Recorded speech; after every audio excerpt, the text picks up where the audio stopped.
चतुर्भिः स्फटिकमणिमयीम् अक्षमालां दधाना हस्तेनैकेन पद्मं सितमपि च सुखं पुस्तकं चापरेण भासा कुन्देन्दुशङ्खस्फटिकमणिनिभा भासमाना समाना सा मे वाग्देवतेयं निवसतु वदने सर्वदा सुप्रसन्ना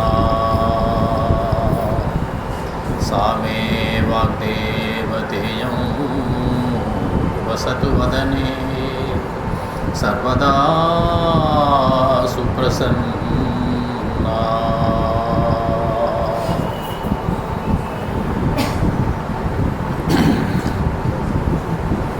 పెద్దలందరికీ నమస్కారం.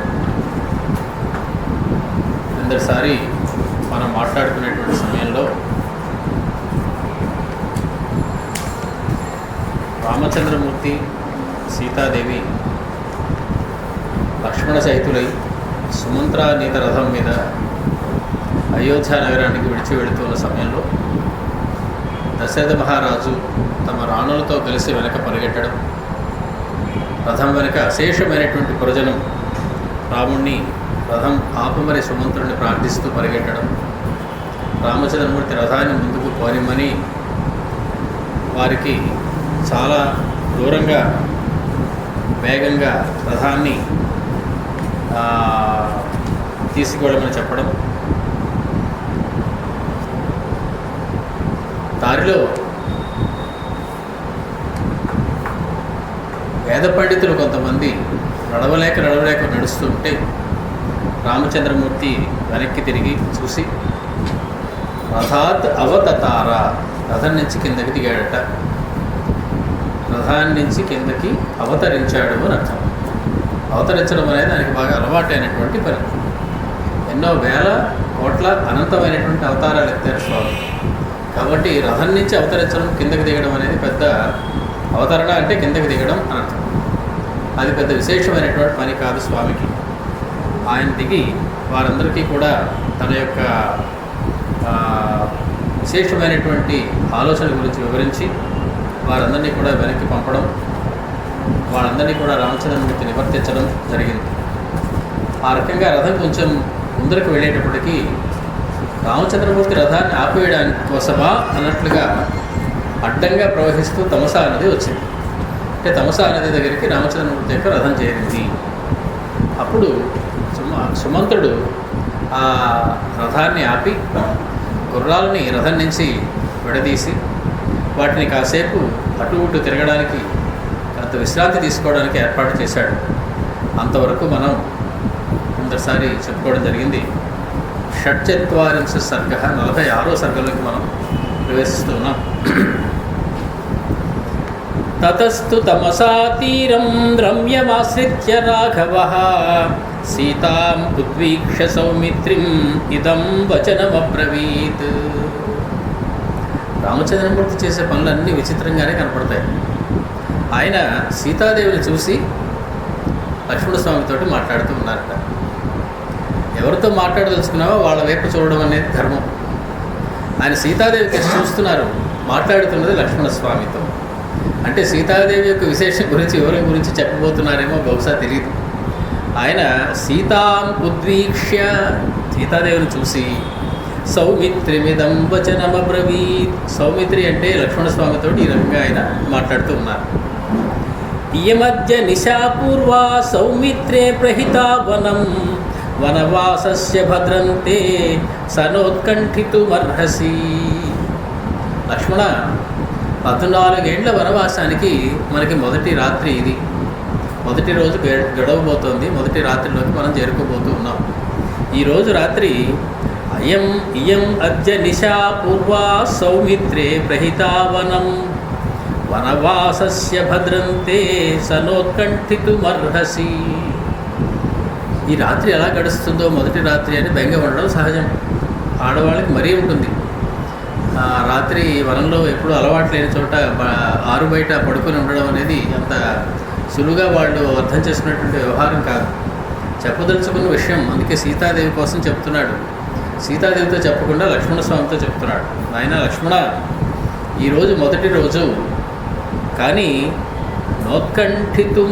నోత్కంఠితుమర్హసి, మీరు ఏ రకమైనటువంటి బెంగ పెట్టుకోవడానికి అవకాశం లేదు, అవసరం లేదు. ఉత్కంఠ మన రాత్రి గురించి మనం ఎలా గడుపుతాం అనేటువంటి విషయమై ఏమీ వద్దు సుమా. పశ్య శూన్యాన్యరణ్యాని రుదంతీవ సమంతతః యథా నిలయమాయద్భిః నిలీనాని మృగద్విజైః. రామచంద్రమూర్తి కూడా కవిత్వం వస్తుంది. ఆయన అంటున్నారు, శూన్యమైనటువంటి అరణ్యాన్ని చూసావా లక్ష్మణ, ఇది ఎలా ఉంది? రుదంతీవా, మనం వెళ్ళిపోతున్నామని ఏడుస్తున్నట్టుగా లేదు ఈ అరణ్యం అన్నారు రామచంద్రమూర్తి లక్ష్మణ స్వామితో. అది వచ్చేటువంటి నిలీనాని మృగద్విజై, వ్యాప్తాని మృగద్విజై, అంతా కూడా మృగములతోటి పక్షులతోటి నిండి ఉన్నదై ఇది ఏడుస్తూ ఉన్నట్టు లేదా వాటి యొక్క ఆ శబ్దాలని వింటున్నట్లయితే మొత్తం అడవి అంతా విలపిస్తూ ఉన్నట్టు నీకు అనిపించడం లేదు అని రామచంద్రమూర్తి అడిగారు. అద్య అయోధ్యాతు నగరీ రాజధాని పితుర్మమ న స్త్రీ పుంసాగతానస్మాన్ శోచిష్యతి న సంశయః. అడవే ఇలా ఏడుస్తూ ఉంటే ఒక్కసారి ఆలోచించు, మన నగరం అయోధ్య నగరం, ఆ నగరం ఎలా ఉండి ఉంటుందో ఈ సమయంలో ఆలోచించు. అక్కడ ప్రతి మనిషి కూడా, ఆడవాళ్ళు, స్త్రీలు, పురుషులు, పిల్లలు, పెద్దలు అందరూ కూడా మనం వెళ్ళిపోయామని ఎంత దుఃఖిస్తూ ఉండి ఉంటారో కదా.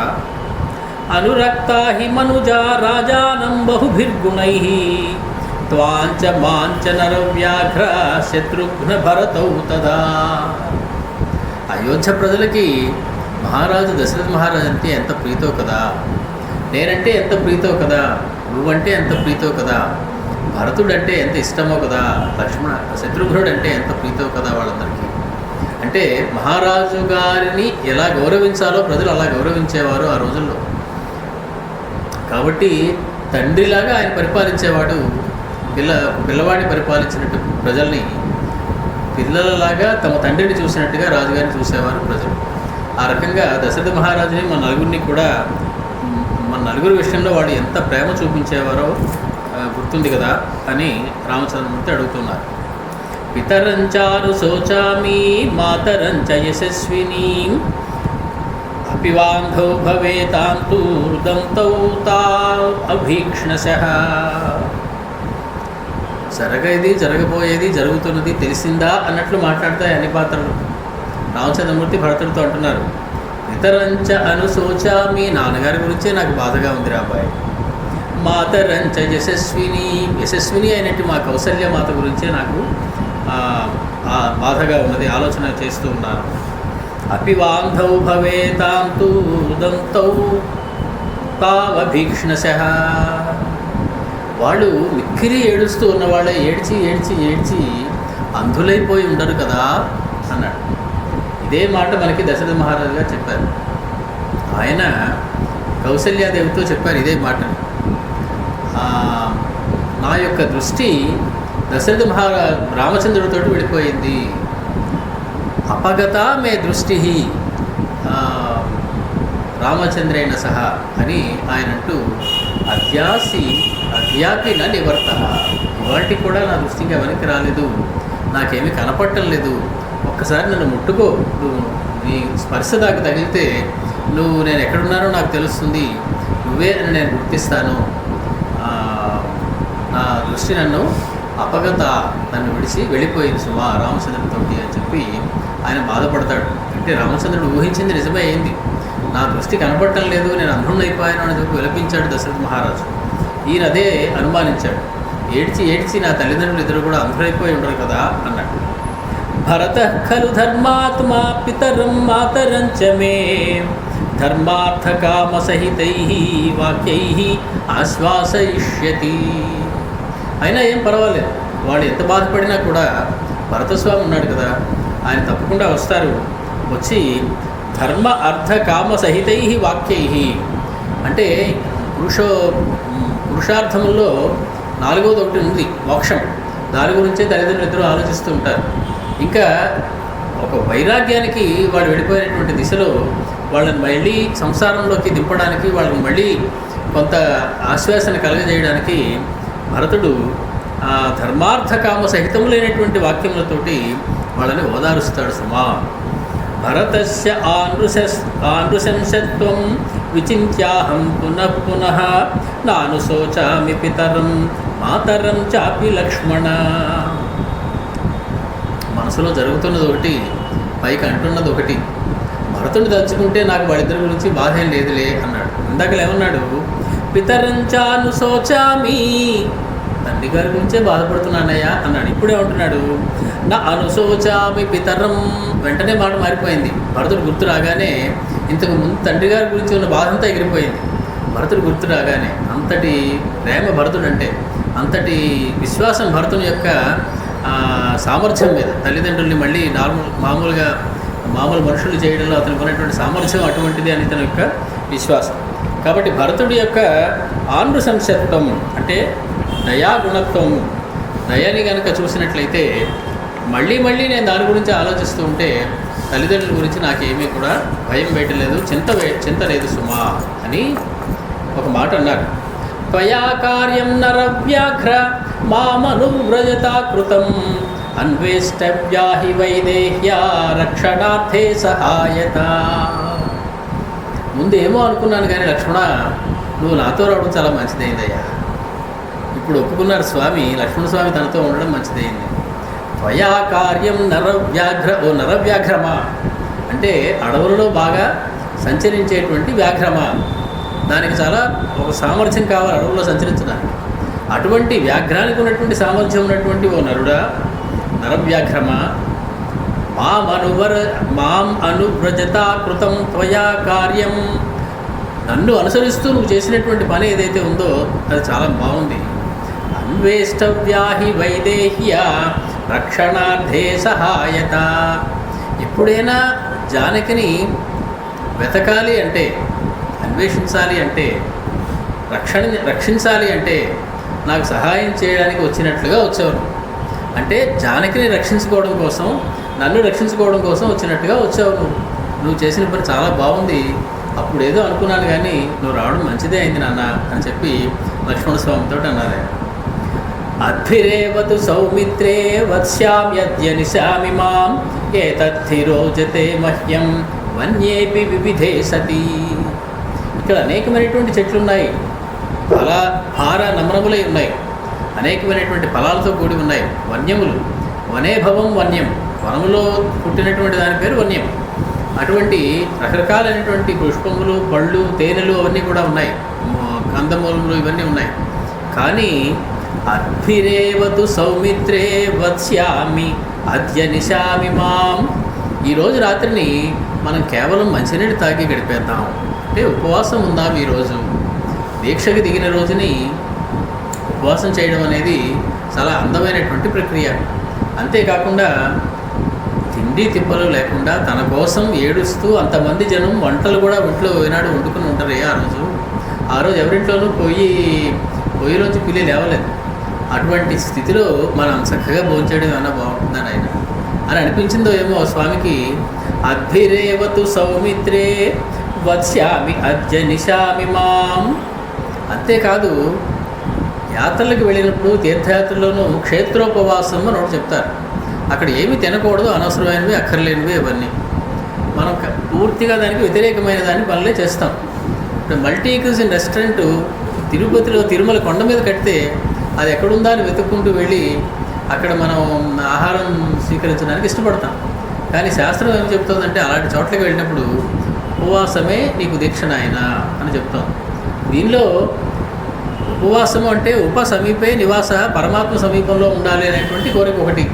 నువ్వు అది మానేసి వాడికి ఏదో రకరకాలైనటువంటి ఆహార పదార్థాలు తెమ్మని చెప్పి వాడు తేవడానికి 3 గంటల సమయాన్ని తీసుకుంటే ఆ 3 గంటలు కూడా అక్కడే కూర్చొని అక్కర్లేని విషయాలు మాట్లాడుకునే కన్నా 4 మంచినీళ్ళు తాగి ఏదో ఒక చిన్న కొబ్బరి బోండం నీళ్ళు తాగేసి ఆ రోజు ఉండిపోగలిగితే ఆ సమయాన్ని కూడా పరమాత్మ కోసమే అక్కడ వెచ్చించేటువంటి అవకాశం ఉంటుంది అని ఒక కోరిక అయితే అయి ఉండొచ్చు. రెండవది, అంత ఎక్కువ రద్దీ ఉన్నటువంటి క్షేత్రాల్లో, యాత్రా స్థలాల్లో ఆహారం కలుషితమయ్యేటువంటి అవకాశం ఎక్కువ. దానికి అనేక రకములైనటువంటి వ్యాధులు, జీర్ణ సంబంధమైనటువంటి వ్యాధులు వచ్చేటువంటి అవకాశం ఎక్కువ. కాబట్టి ఎందుకు వచ్చింది, హాయిగా ఒక గ్లాసు మంచినీళ్ళు తాగి ఆ రోజు గడిపేస్తే సరిపోతుంది కదా పరమాత్మను చింతిస్తూ అని ఒక ఉద్దేశం అయి ఉండవచ్చు. మొత్తానికి క్షేత్రోపవాసం చేయడం అనేది మనకి నియమంగా పెట్టారు పెద్దలు. ఇప్పుడు ఆయన అటవీ అనేటువంటి క్షేత్రానికి వెళ్ళబోతున్నాడు. అటవీకి పొలిమేరలకే వచ్చేసాడు. కాబట్టి ఈ క్షేత్రంలో మనం క్షేత్రోపవాసం ఉండాలి, నీళ్లతోటే మనం ఇవాళ రాత్రిని గడపాలి అని చెప్పి ఏ తద్ధి రోచతే మహ్యం వన్యేపి వివిధే సతీ. వనవాస దీక్ష ప్రారంభంలో ఉపవాసంతో మనం మొదలెడదాము అని చెప్పి నాకు ఇదే బాగుంటుంది అనిపిస్తోందయ్యా అన్నాడు. ఏవముక్త్వా తు సౌమిత్రిం సుమంత్రమపి రాఘవః అప్రమత్తస్త్వం అశ్వేషు భవ సౌమ్యేత్యువాచః. నానే సుమంత్ర, నువ్వు మాత్రం చాలా అప్రమత్తంగా ఉండాలి గుర్రాల విషయంలో. అవి చాలా అలసిపోయి ఎంతో దూరం మనకి తీసుకొచ్చాయి. వాటి ఆహార విషయంలో మాత్రం ఏమీ లోపం చేయడానికి వీల్లేదు. మనకు ఉపవాసం కాబట్టి గుర్రాలు కూడా ఏం పెట్టలేదండి, నీళ్ళు తాగించేసి పడుకోబెట్టేశాను అనడానికి లేదు. వాటికి శుభ్రంగా వాటికి కావలసినటువంటి మేత, దాని ఏర్పాట్లన్నీ కూడా నువ్వు చూడాల్సి ఉంటుంది సుమా. స్వశ్వాన్ సుమంత్ర సంయమ్య సూర్యస్తం సముపాగతే ప్రభూతయవసాన్ కృత్వా బభూవ ప్రత్యనంతరః. అలాగే స్వామి అని చెప్పి సుమంత్రుడు సూర్యాస్తమయం అవుతున్నటువంటి సమయంలో ప్రభూతయవస అంటే తృణములన్నీ తెచ్చి, ఆ గడ్డి అవి తెచ్చి ఆ గుర్రములకు వేసి ఆయన అక్కడ నిలబడి ఉన్నాడు. తాం శయ్యాం తమసా తీరే వీక్ష వృక్షదళైకృతాం రామః సౌమిత్రిణా సార్ధం సభార్య సంవివేశః. అక్కడ రామచంద్రమూర్తి విశ్రమించడం కోసం అక్కడ ఉన్నటువంటి పత్రములతోటి, తృణములతోటి ఒక చిన్న శయ్యని, ఒక పడకని ఒకటి తయారు చేయడం జరిగింది. సీతారాములతో పాటు లక్ష్మణస్వామి కూడా దాని మీద నిద్రించడానికి సిద్ధపడి దాని మీద పడుకున్నారు. లక్ష్మణస్వామి కూడా కాసేపు. సభార్యం సంప్రసుప్తం తం భ్రాతరం వీక్ష లక్ష్మణః కథయామాస సూతాయ రామస్య వివిధాన్ గుణాన్. రామచంద్రమూర్తి, తండ్రి అయినటువంటి రామచంద్రమూర్తి తల్లిలా చూసుకునేటువంటి వదిన గారు పడుకుని ఉండగా వారికి దగ్గరలో పడుకోవడం లక్ష్మణస్వామికి నిద్ర పట్టేటువంటి వ్యవహారం కాదు. ఆయన నిద్ర పట్టలేదు. వెంటనే అక్కడి నుంచి లేచి వచ్చి సుమంత్రుడు ఉంటే సుమంత్రుడి పక్కన నుంచుని ఆ రాత్రంతా ఒకటే మాట్లాడుతూనే ఉన్నాడు లక్ష్మణస్వామి. ఏం మాట్లాడాడండి? రామస్య వివిధాన్ గుణాన్. మా అన్నయ్య సంగతి తెలుసు. చిన్నప్పుడు మా అన్నయ్య నేను ఒకసారి మా అన్నయ్య ఆయన ఎవరో వస్తే ఏమన్నాడో తెలుసా? ఇలాగా అన్నగారికి తనకి ఉన్నటువంటి అనుబంధాన్ని దృష్టిలో పెట్టుకుని అన్నయ్య యొక్క అనేకమైనటువంటి కళ్యాణ గుణాలని ఆయన కీర్తిస్తూ రాత్రంతా కూడా ఆయన అసలు గుణకీర్తన అనేది ఎప్పటికీ పూర్తి అయ్యేటువంటి వ్యవహారం కాదు. అందులో రామచంద్రుడి యొక్క గుణకీర్తన చేయాలంటే ఎంత సమయమో సరిపోదు. ఆయన రాత్రంతా జాగరణ చేసి అన్నగారి యొక్క గుణాల గురించి మాట్లాడుతూనే ఉన్నాడు సుమంతుడితోటి. జాగరణ ఎందుకు చేయాల్సి వచ్చింది అంటే, జాగ్రతో హ్యేవతాం రాత్రిం సౌమిత్రే రుదితో రవి సూతస్య తమసా తీరే రామస్య బ్రువతో గుణాన్. రాముల వారి గుణాల గురించి ఇలా చెప్తూ ఉండగానే తూర్పు సంధ్య తెల్లవారడం మొదలెట్టింది. అక్కడ సూర్యుడు ఉదయించడం మొదలెట్టాడు. రామచంద్రమూర్తిని కాపలా కాయడానికి నిద్ర మానుకొని ఉంటాను. అహం సర్వం కరిష్యామి జాగ్రత్త స్వపతశ్చతే అని చెప్పి శపథం చేసి దిగాడు స్వామి, లక్ష్మణస్వామి.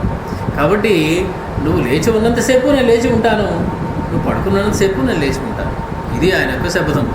నీకు ఏం కావాల్సి వచ్చినా కూడా లేచి ఉన్నప్పుడు, పడుకున్నప్పుడు కూడా నేనే నీకు అన్నీ చేస్తాను. మరి ఇతను శుభ్రంగా గురుపెట్టి నిద్రపోతే ఆ పని, ఆ శపథం పోయినట్లే అవుతుంది. కాబట్టి ఆయన కంటికి నిద్ర లేకుండా అక్కడే ఉండి, ఆ కంటికి నిద్ర లేని సమయంలో రకరకాల పనులు చేస్తాం. అక్కర్లేని ఆలోచనలన్నీ వస్తూ ఉంటాయి. ఏం చెయ్యాలో మనకి చూపిస్తున్నారు లక్ష్మణస్వామి. రామస్య వివిధాన్ గుణాన్. రాముని యొక్క విధమైనటువంటి గుణములను తలుచుకుని ఆనందపడుతూ అవతల వాళ్ళకు కూడా చెప్పడం అనేది నిద్ర పట్టణ సమయంలో చేయవలసిన పని అని చెప్తున్నారు మనకి లక్ష్మణస్వామి. గోకులాకుల తీరాయాః తమసాయా అవిదూరతః అవసత్తత్ర తాం రాత్రిం రామః ప్రకృతిభిః సహ. చాలా తమసా నదికి మరీ దూరంలో కాకుండా దాని సమీపంలోనే ఆ రాత్రిని రామచంద్రమూర్తి గడిపారు. ఉత్థాయ చ మహాతేజాః ప్రకృతిస్థాః నిశమ్య చ అబ్రవీత్ భ్రాతరం రామో లక్ష్మణం పుణ్యలక్షణం. సముద్రుడు ఒకటే వచ్చాడు రామచంద్రమూర్తితో అనుకుంటున్నాం, కానీ ప్రకృతులు అందరూ కూడా వచ్చారు. ప్రకృతులు అంటే అమాత్యులు అని అర్థం. రామచంద్రమూర్తి అయోధ్యకు చెందినటువంటి అమాత్యులు కూడా వెంబడే ఉన్నారు అక్కడే. సో వారందరితోటి కూడా రామచంద్రమూర్తి లేచి వాళ్ళందరినీ కూడా చూసి పుణ్యలక్షణము కలిగినటువంటి లక్ష్మణస్వామిని చూసి రామచంద్రమూర్తి ఇలా పలుకుతున్నారు. అస్మద్వ్యపేక్షాన్ సౌమిత్రే నిరపేక్షాన్ గృహేష్వపి వృక్షమూలేషు సంసుప్తాన్ పశ్య లక్ష్మణ సాంప్రతం. వెనక్కి తిరిగి చూసేటప్పటికి వేల కొద్దీ జనం కనపడ్డారు. వాళ్ళందరూ ప్రతి చెట్టు మూలలోనూ కూడా ఓ చిన్న తలపాగాలాడి తల కింద పెట్టుకుని నిద్రపోతూ ఉన్నారు, పడుకునే ఉన్నారు వాళ్ళందరూ. వీళ్ళందరూ ఎప్పుడు వచ్చారు, నా వెనకాల వస్తూనే ఉన్నారా వీళ్ళు అనుకున్నాడు. ఆశ్చర్యపోయాడు రామచంద్రమూర్తి. కొన్ని వేల మంది జనం ఆ చెట్టు కింద కొందరు, ఈ చెట్టు కింద కొందరు, ఈ చెట్టు కింద కొందరు నిద్రపోయి గాఢంగా నిద్రపోతూ ఉన్నారు రామచంద్రతో పాటు వచ్చేసిన వాళ్ళందరూ. యథైతే నియమం పౌరాః కుర్వంత్యస్మన్ నివర్తనే అపి ప్రాణాన శిష్యంతి నతు త్యక్షంతి నిశ్చయం. ఎంత దీక్ష కలిగినటువంటి వాళ్ళు చూసేవారు లక్ష్మణ. మన అయోధ్యలో ఉన్నటువంటి పురజనులు ఎన్నిసార్లు చెప్పానో వాళ్ళకి వెనక్కి వెళ్ళమని. నేను నా నియమాన్ని పాటించడం కోసం, తండ్రి మాటని నిలపడం కోసం వెళ్తున్నాను, మీరందరూ సుఖంగా వెళ్ళి మీ వ్యాపారాలు చేసుకోండి అని కూడా చెప్పాను నేను. ఒక్కళ్ళు వినలేదు నా మాట, అందరూ నా వెనకాలే వస్తున్నారు. నిజంగా ఇప్పుడు వాళ్ళని వెనక్కి పంపించడానికి మనం ఏమైనా ప్రయత్నం చేస్తే అభిప్రాణాన శిష్యంతి, వాళ్ళు ప్రాణాలే విడిచిపెట్టేటువంటి అవకాశం ఉంది సుమా. వాళ్ళని ఇప్పుడు వెనక్కి పంపించడం చాలా కష్టమైనటువంటి పని సుమా అని చెప్పి ఆయన అన్నారు. యావదేవతు సంసుప్తాః తావదేవ వయం లఘు రథమారుహ్య గచ్ఛామ పంథానం అకుతో భయం. వాళ్ళు నిద్ర లేచే లోపుని మనందరం కూడా వాళ్ళు పడుకుని ఉండగానే లఘు అంటే క్షిప్రం వేగంగా, రథమారుహ్య రథాన్ని ఎక్కి గచ్ఛామ వెళ్ళిపోదాం. వాళ్ళు లేచే లోపునే మనందరం కూడా రథం ఎక్కి శబ్దం చేయకుండా ఇక్కడి నుంచి వెళ్ళిపోవాలి. అతో భూయోపి నేదాని ఇక్ష్వాకుపురవాసినః స్వపేయురనురక్తా మాం వృక్షమూలాని సంశ్రితాః. ఒక్కొక్క వృక్షమూలం దగ్గర పడుకున్నటువంటి వందల కొద్ది వేల కొద్ది ఉన్నటువంటి అయోధ్య వాసులు వాళ్ళు లేచే లోపనే మనం వెళ్ళి అక్కడి నుంచి మనం వెళ్ళవలసినటువంటి అవసరం ఉన్నది. పౌరాహ్యాత్మకృతా దుఃఖాత్ విప్రమోక్ష్యా నృపాత్మజైః నతే ఖల్వాత్మనాయోధ్యా దుఃఖేన పురవాసినః. మనం ఇక్కడ ఎంత ఎక్కువసేపు ఉంటే వాళ్ళకి అంత ఎక్కువసేపు దుఃఖం ఉంటుంది. అయ్యో మీరు వెళ్ళిపోతున్నారా అంటూనే ఉంటారు మనం ఉన్నంతసేపు. కాబట్టి మనం ఎంత త్వరగా వాళ్ళని దూరంగా పెడితే వాళ్ళకి దుఃఖం అంత త్వరగా తగ్గేటువంటి అవకాశం ఉంది. క్షత్రియుడైనటువంటి వాడు, రాజు అయినటువంటి వాడు ప్రజలకి దుఃఖాన్ని తగ్గించాలి, కానీ వాళ్ళ దుఃఖాన్ని పెంచేటువంటి పనులు మనం చేయకూడదు. కాబట్టి వాళ్ళు లేచి మనతో మళ్ళీ మాట్లాడి వాళ్ళ దుఃఖాన్ని పెంపు చేసుకునే లోపునే మనం విడిచిపెట్టి ఈ ప్రదేశాన్ని నుంచి వెళ్ళవలసి ఉంటుంది. అబ్రవీత్ లక్ష్మణో రామం సాక్షాత్ ధర్మ వివస్థితం రోచతే మే తథా ప్రాజ్ఞ క్షిప్రవార్హ్యతామితి. సాక్షాత్ ధర్మ వివస్థితం, మూర్తిభవించిన ధర్మంలా కనపడుతున్నటువంటి రామచంద్రమూర్తి చెప్పినటువంటి మాటలు విని లక్ష్మణస్వామి నాకు కూడా అదే మంచిది అనిపిస్తోందన్నయ్యా, వెంటనే రథం ఎక్కండి అని చెప్పారు. అథ రామో అబ్రవీత్ శ్రీమాన్ సుమంత్రం యుజ్యతాం రథః గమిష్యామి తతోరణ్యం గచ్చ శీఘ్రమిత ప్రభో. శ్రీమంతుడైనటువంటి రామచంద్రమూర్తి, సీతా సమేతుడైనటువంటి రామచంద్రమూర్తి సుమంతుడితోటి రథాన్ని నువ్వు యుజ్యతాం, గుర్రాన్ని రథానికి పూంచవలసింది. గమిష్యామి తతోరణ్యం గచ్చ శీఘ్రమిత ప్రభో. ఇక్కడి నుంచి మనం శీఘ్రంగా వెళ్ళిపోవలసి ఉంటుంది, కాబట్టి ఆ రథానికి గుర్రాల్ని పూంచును ఆయన అని చెప్పాడు. సూతః తతః సంత్వరితః చందనం తైః హయోత్తమైః యోజయిత్వాధ రామాయ ప్రాంజలిః ప్రత్యవేదయత్. అలాగే స్వామి అని చెప్పి సూతుడు వెంటనే రథాన్ని సిద్ధం చేసి రామచంద్రమూర్తికి, మీరు చెప్పినట్టుగానే రథాన్ని సిద్ధం చేశాను స్వామి అని చెప్పి చేతులు రెండు జోడించి నమస్కారం పెట్టి నివేదన చేశాడు. అయం యుక్తో మహాబాహో రథస్థే రథినాంబర త్వమారోహస్వ భద్రంతే ససీత సహ లక్ష్మణ. రథాన్ని సిద్ధం చేశాను స్వామి, ఓ మహాబాహు, రథినాంబరుడైనటువంటి నీవు నా రథం ఎప్పుడు ఎక్కవలసింది. ఆరోహస్వ, ఎక్కువ. ఎవరితోటి? ససీత సహ లక్ష్మణ, సీతతోటి లక్ష్మణస్వామితోటి కలిపి నువ్వు ఆ రథాన్ని ఎక్కవలసింది. తం చందనమధిష్టాయ రాఘవస్స పరిచ్ఛదః శీఘ్రగా మాకులావర్తాం తమసాం అతరత్ నదీ. ఆ తమసా నదిని ఆ రథం మీద దాటి వాళ్ళు అవతలి ఒడ్డుకి చేరడానికి సిద్ధపడుతూ ఉన్నారు. ససంతీర్య మహాబాహు శ్రీమాన్ శివమకంటకం ప్రాపద్యత మహామార్గం అభయం భయదర్శినాం.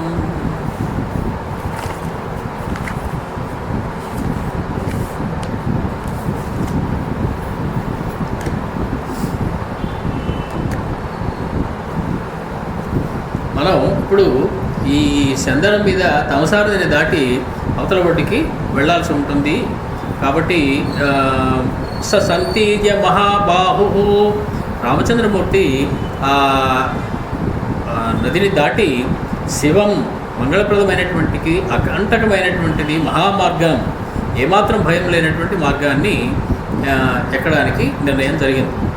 మోహనార్థంతు పౌరాణాం సూతం రామో బ్రవీద్వచః ఉదంముఖ ప్రయాహిత్వం రథమాస్థాయ సారథే. మోహనార్థాయ, మోహనం అంటే వంచనం అని అర్థం చెప్పారు. ప్రజలని వంచడం కోసమై రామచంద్రమూర్తి సూతుడైనటువంటి సుమంతుడితోటి ఈ రకంగా చెప్తూ ఉన్నాడు.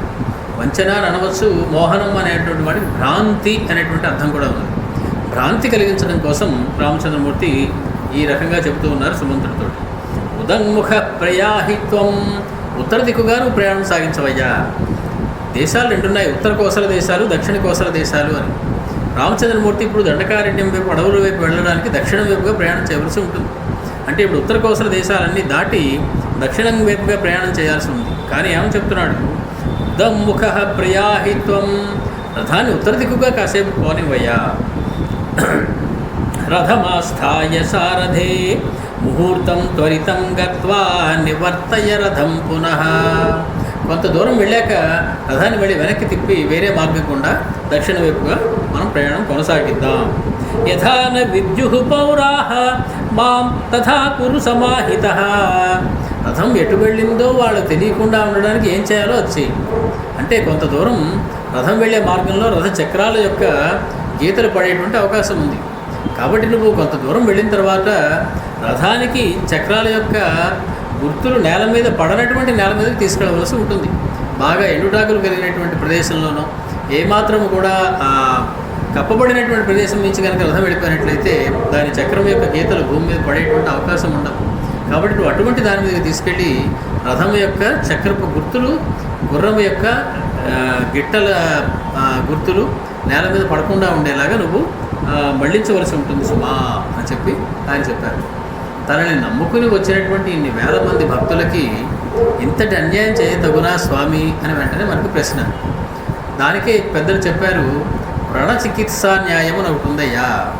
నీకు ఉత్తర జరిగేటువంటి మంగళకరమైనటువంటి వాటి కోసం ప్రస్తుతం ఉన్నటువంటి పరిస్థితుల్లో నీకు కొన్ని అమంగళకరమైనటువంటి పనులు చేయక తప్పదు. ఉదాహరణకి ఒక ఆపరేషను, ఒక శస్త్రచికిత్స చేయాలి అనేటువంటి అవసరం కలగవచ్చు. నువ్వు కొయ్యడం తప్పు కదండి, అతను కొయ్యవచ్చునా, అతను హింసించవచ్చునా అంటే కుదిరేటువంటి వ్యవహారం కాదు. ఆ వ్రణాన్ని చికిత్స చేయడం కోసం కొన్ని కఠినమైనటువంటి నిర్ణయాలు తీసుకోవాల్సి ఉంటుంది. దానికి అతనికి కొంచెం బాధ కూడా కలిగించేటువంటి అవకాశం ఉంటుంది. ఆ శస్త్రచికిత్స ద్వారా వ్యక్తికి బాధ కూడా కలుగుతుంది. బాధను తొలగిస్తానని చెప్పి నువ్వు నాకు బాధ కలిగిస్తున్నావా అని అడిగితే దానికి సమాధానం లేదు. నీకు అసలు విషయం బాధ తొలగించడం చివరిలో, కానీ ముందు కొంతసేపు నువ్వు బాధపడవలసి ఉంటుంది. కాబట్టి ఆ వ్రణచికిత్సా న్యాయం అనేటువంటి సంస్కృత న్యాయాన్ని పెట్టుకుని రామచంద్రమూర్తి చేసింది ఏమీ తప్పు కాదు అని చెప్పి పెద్దలందరూ కూడా నిర్ణయించారు. ప్రజల్ని వంచడం కాదు, వారి మంగళప్రదం కావాలి అనేటువంటి కోరికతోటే రామచంద్రమూర్తి చేశారు. ఒకవేళ రామచంద్రమూర్తి అలా వెళ్ళిపోయినట్లయితే ఆ దుఃఖిస్తున్న వాళ్ళందరూ ఏమవుతారు? కాసేపు దుఃఖిస్తారు, ఇంకాసేపు దుఃఖిస్తారు, ఇంకా కొంచెంసేపు దుఃఖిస్తారు. ఎంతో కొంతసేపటికి దుఃఖం ఆగిపోతుంది. కాలమే సమాధానం చెబుతుంది. అప్పుడు వాళ్ళు జీవించి ఉండేటువంటి అవకాశం ఉన్నది. అంతేగాని రామచంద్రమూర్తి అక్కడే ఉండి వాళ్ళు కూడా వాళ్ళ తనతో రమ్మని తీసుకెళ్తే అడవిలో రకరకాలైనటువంటి బాధలు వాళ్ళు పడలేక జంతువుల బారిన పడి వాళ్ళు అడవిలో మరణించేటువంటి అవకాశం కూడా ఉంటుంది. సుఖంగా వాళ్ళు జీవించడానికి మళ్ళీ వాళ్ళ ఇళ్ళకి వెళ్ళి వాళ్ళు వదిలేసినటువంటి భార్యా పిల్లల దగ్గరికి వెళ్ళడానికి ఏ మార్గం అనుసరణేమో ఆ మార్గాన్ని ఎంచుకున్నారు రామచంద్రమూర్తి. అది పాటించమని చెప్పి సుమంతుడితోటి ఆయన చెప్తూ ఉన్నారు.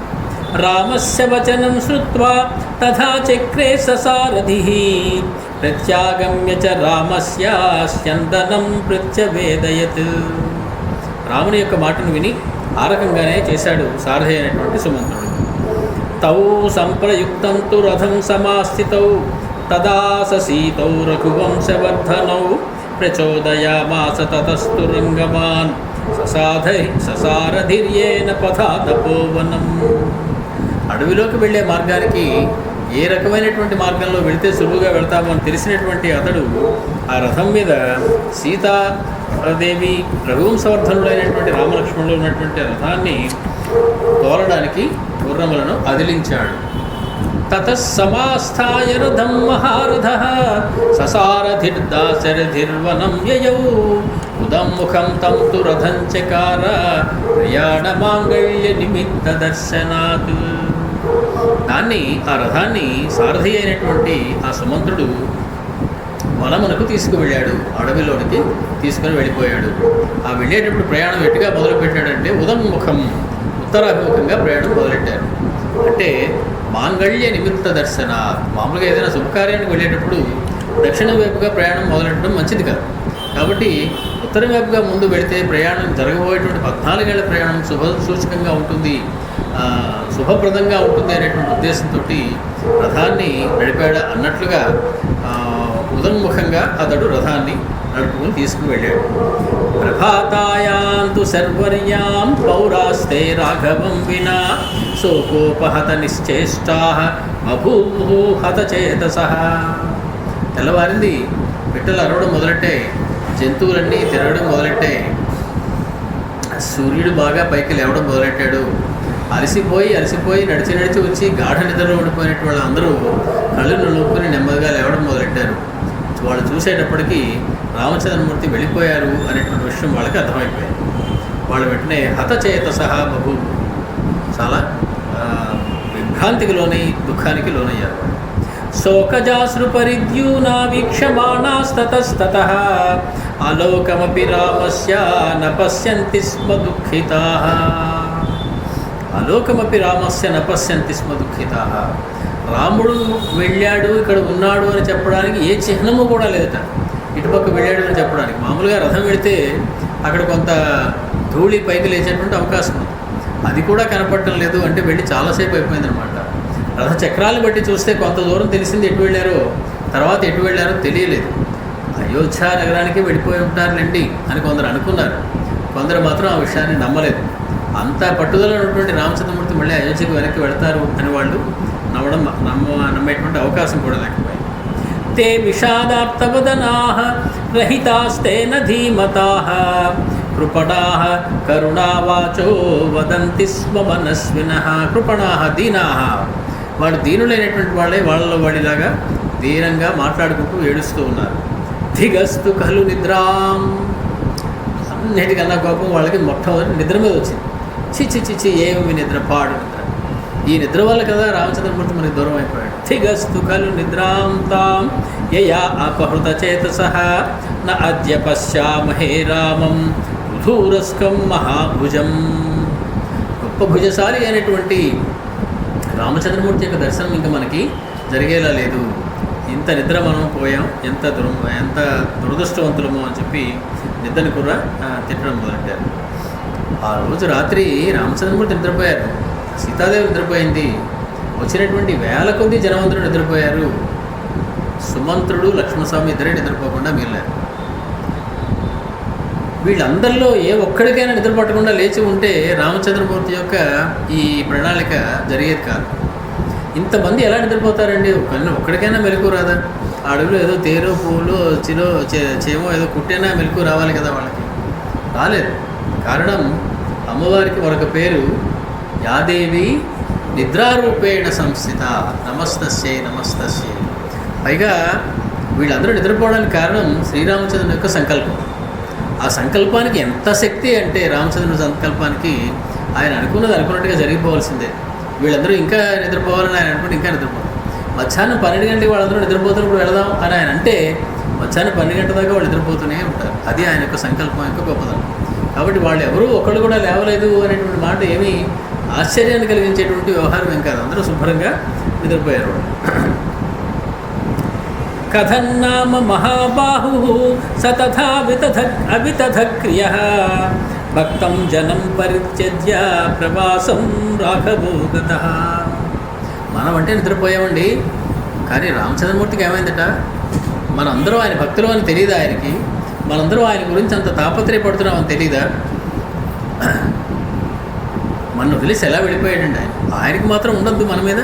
ఎంతసేపు మనం రాముడు అనుకోవడమే కానీ ఆయనకి మన మీద ఏమైనా ఉందా?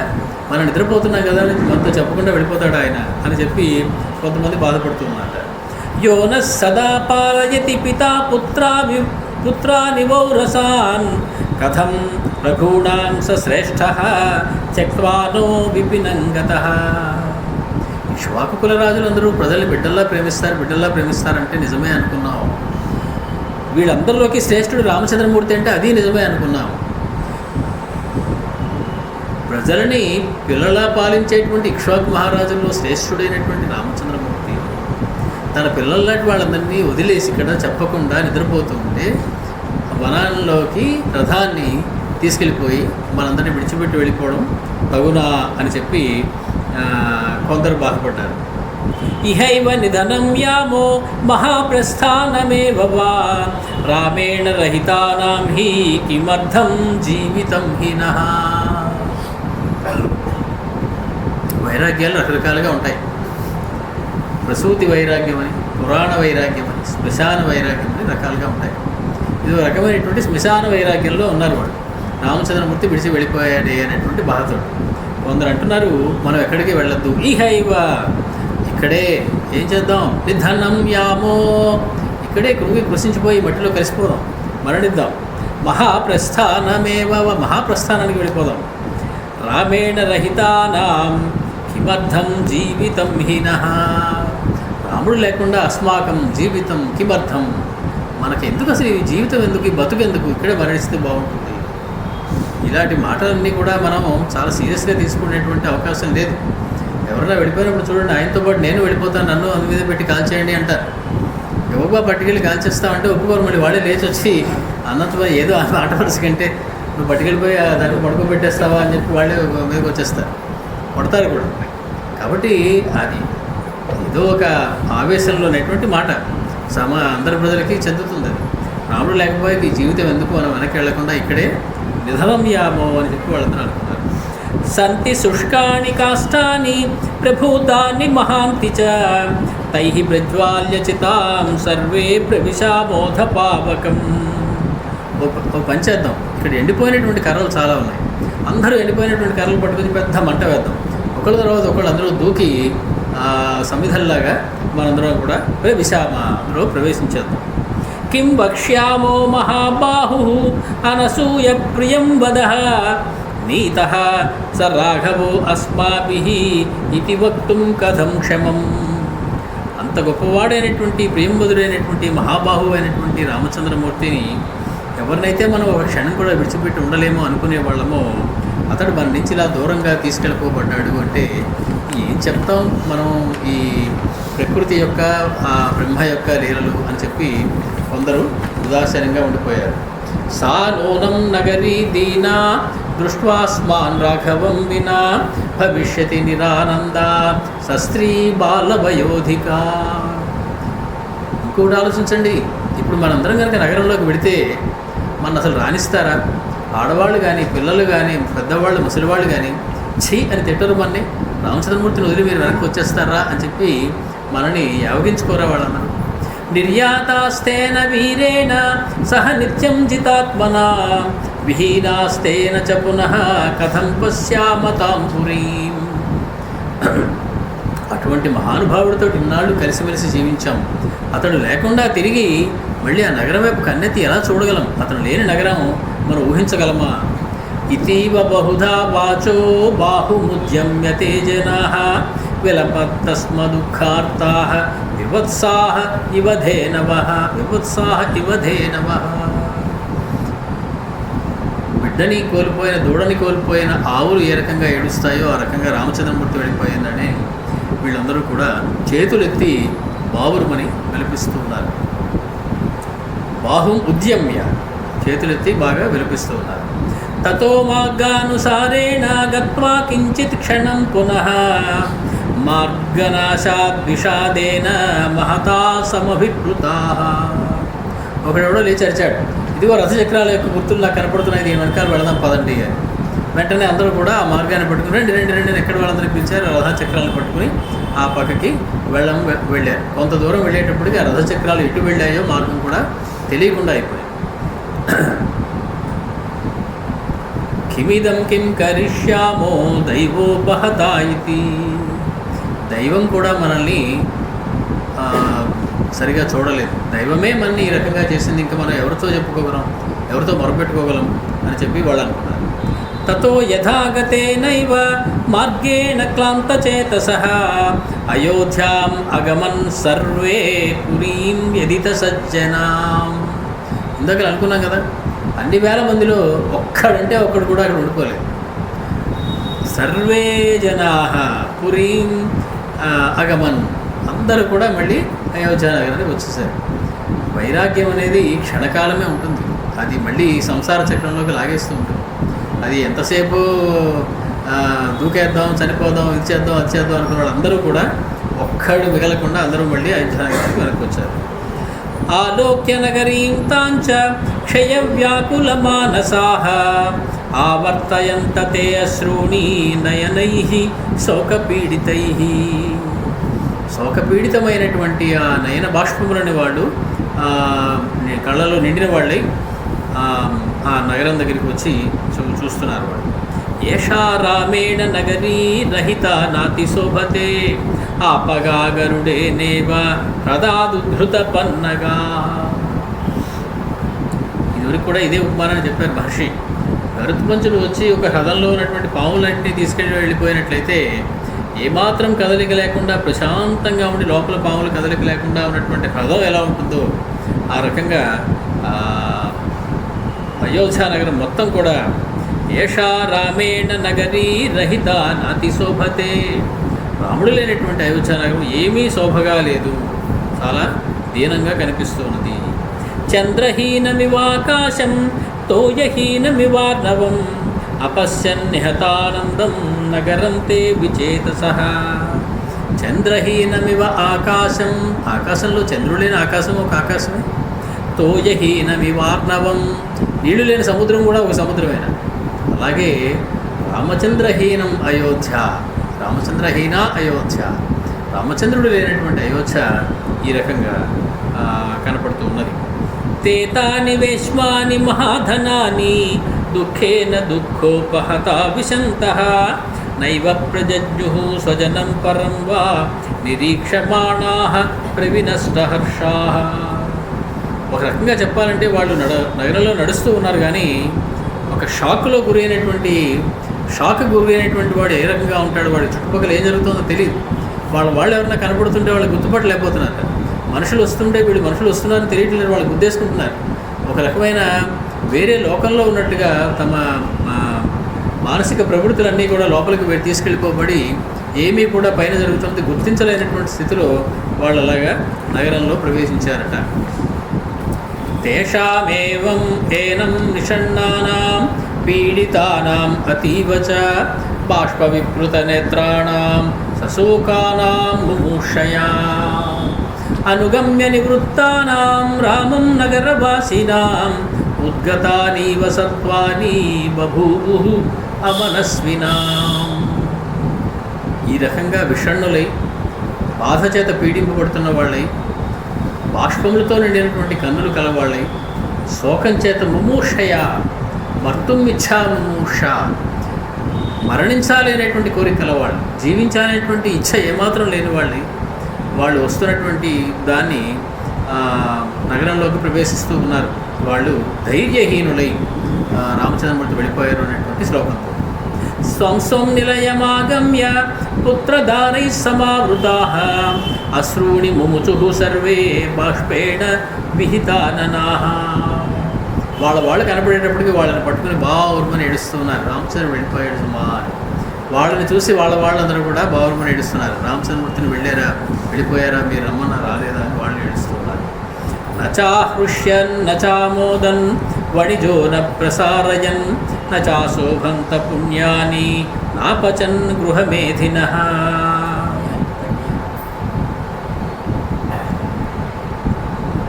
నచాశోభంత పుణ్యాని నాపచన్ గృహమేధినః. ఎవరికి కూడా సంతోషం లేదు. వ్యాపారస్తులు ఎవరు కూడా తమ దుకాణాలు తెరవలేదు. గృహంలో ఉండేటి వాళ్ళు, గృహస్థులైనటువంటి వాళ్ళు ఎవరు కూడా వంటలు వండలేదు. నష్టం దృష్ట్వా నాభ్యనందన్ విపులం వాధనాగమం పుత్రం ప్రథమజం లబ్ధ్వా జననీ నాభ్యనందత. ఇదే శ్లోకాన్ని మనకి గురించి చెప్పారు మహర్షి. రామచంద్రమూర్తి వనవాసానికి వెళ్ళాలి అని నిశ్చయమై పట్టాభిషేకం దూరమైంది అని తెలిసినప్పుడు ఇదే శ్లోకం చెప్పారు మహర్షి. ఏమని? నష్టం దృష్ట్వా నాభ్యనందన్. ఏదైనా చిరకాలము నుంచి కనిపించట్లేనటువంటి వస్తువు, బాగా విలువైనటువంటిది దొరికింది అనుకోండి, మనకి ఎంత సంతోషపడిపోతాం. అమ్మాయి ఎన్నాళ్ళు బట్టే వెతుకుతున్నాను, ఇది వాళ్ళు దొరికిందని. వాళ్ళు ఎవరికి ఆ సంతోషం ఏమీ లేదట. నష్టం దృష్ట్వా నా అభ్యనందన్ విపులం వాధనాగమం. నీకు ఇప్పుడే లాటరీలో 10,000 కోట్లు వచ్చాయి అంటే ఎంత సంతోషపడిపోతాడు. అలాంటి సుఖమైనటువంటి వార్త చెప్పినా కూడా వాళ్ళు ఎవరికి సంతోషం రావటం లేదట. పుత్రం ప్రథమజం లబ్ధ్వా జననీ నాభ్యనందత. మొట్టమొదటిసారిగా పుట్టినటువంటి పుత్రుడిని చూసుకుని తల్లి ఎంత సంతోషపడాలి. ఆవిడకి కూడా సంతోషం రావటం లేదు, రామచంద్రమూర్తి వెళ్ళిపోయాడే అనేటువంటి దుఃఖం వల్ల. అదే శ్లోకాన్ని ఇక్కడ మళ్ళీ ఎందుకు చెప్పారు స్వామి అంటే, ఆ రోజు ప్రజల యొక్క పరిస్థితి రామచంద్రమూర్తి వెళ్ళముందు ఎలా ఉందో ఇవాళకి కూడా అదే పరిస్థితి కొనసాగుతూ ఉంది సుమా అని చెప్పడం కోసం అదే శ్లోకాన్ని చెప్పారు. అప్పుడు పరిస్థితి అది, ఇప్పుడు అదే శ్లోకం చెప్పారంటే అప్పటి నుంచి ఇప్పటి వరకు అయోధ్యలో అలాగే జరుగుతూ ఉన్నది అన్నమాట. తల్లులు ఎవరు కూడా ప్రథమజం పుత్రం లబ్ధ్వా నాభ్యనందత. గృహే గృహే రుదంత్యశ్చ భర్తారం గృహమాగతం వ్యగర్హయంత దుఃఖార్తాః వాగ్భిః స్తోత్రైరివద్విపాన్.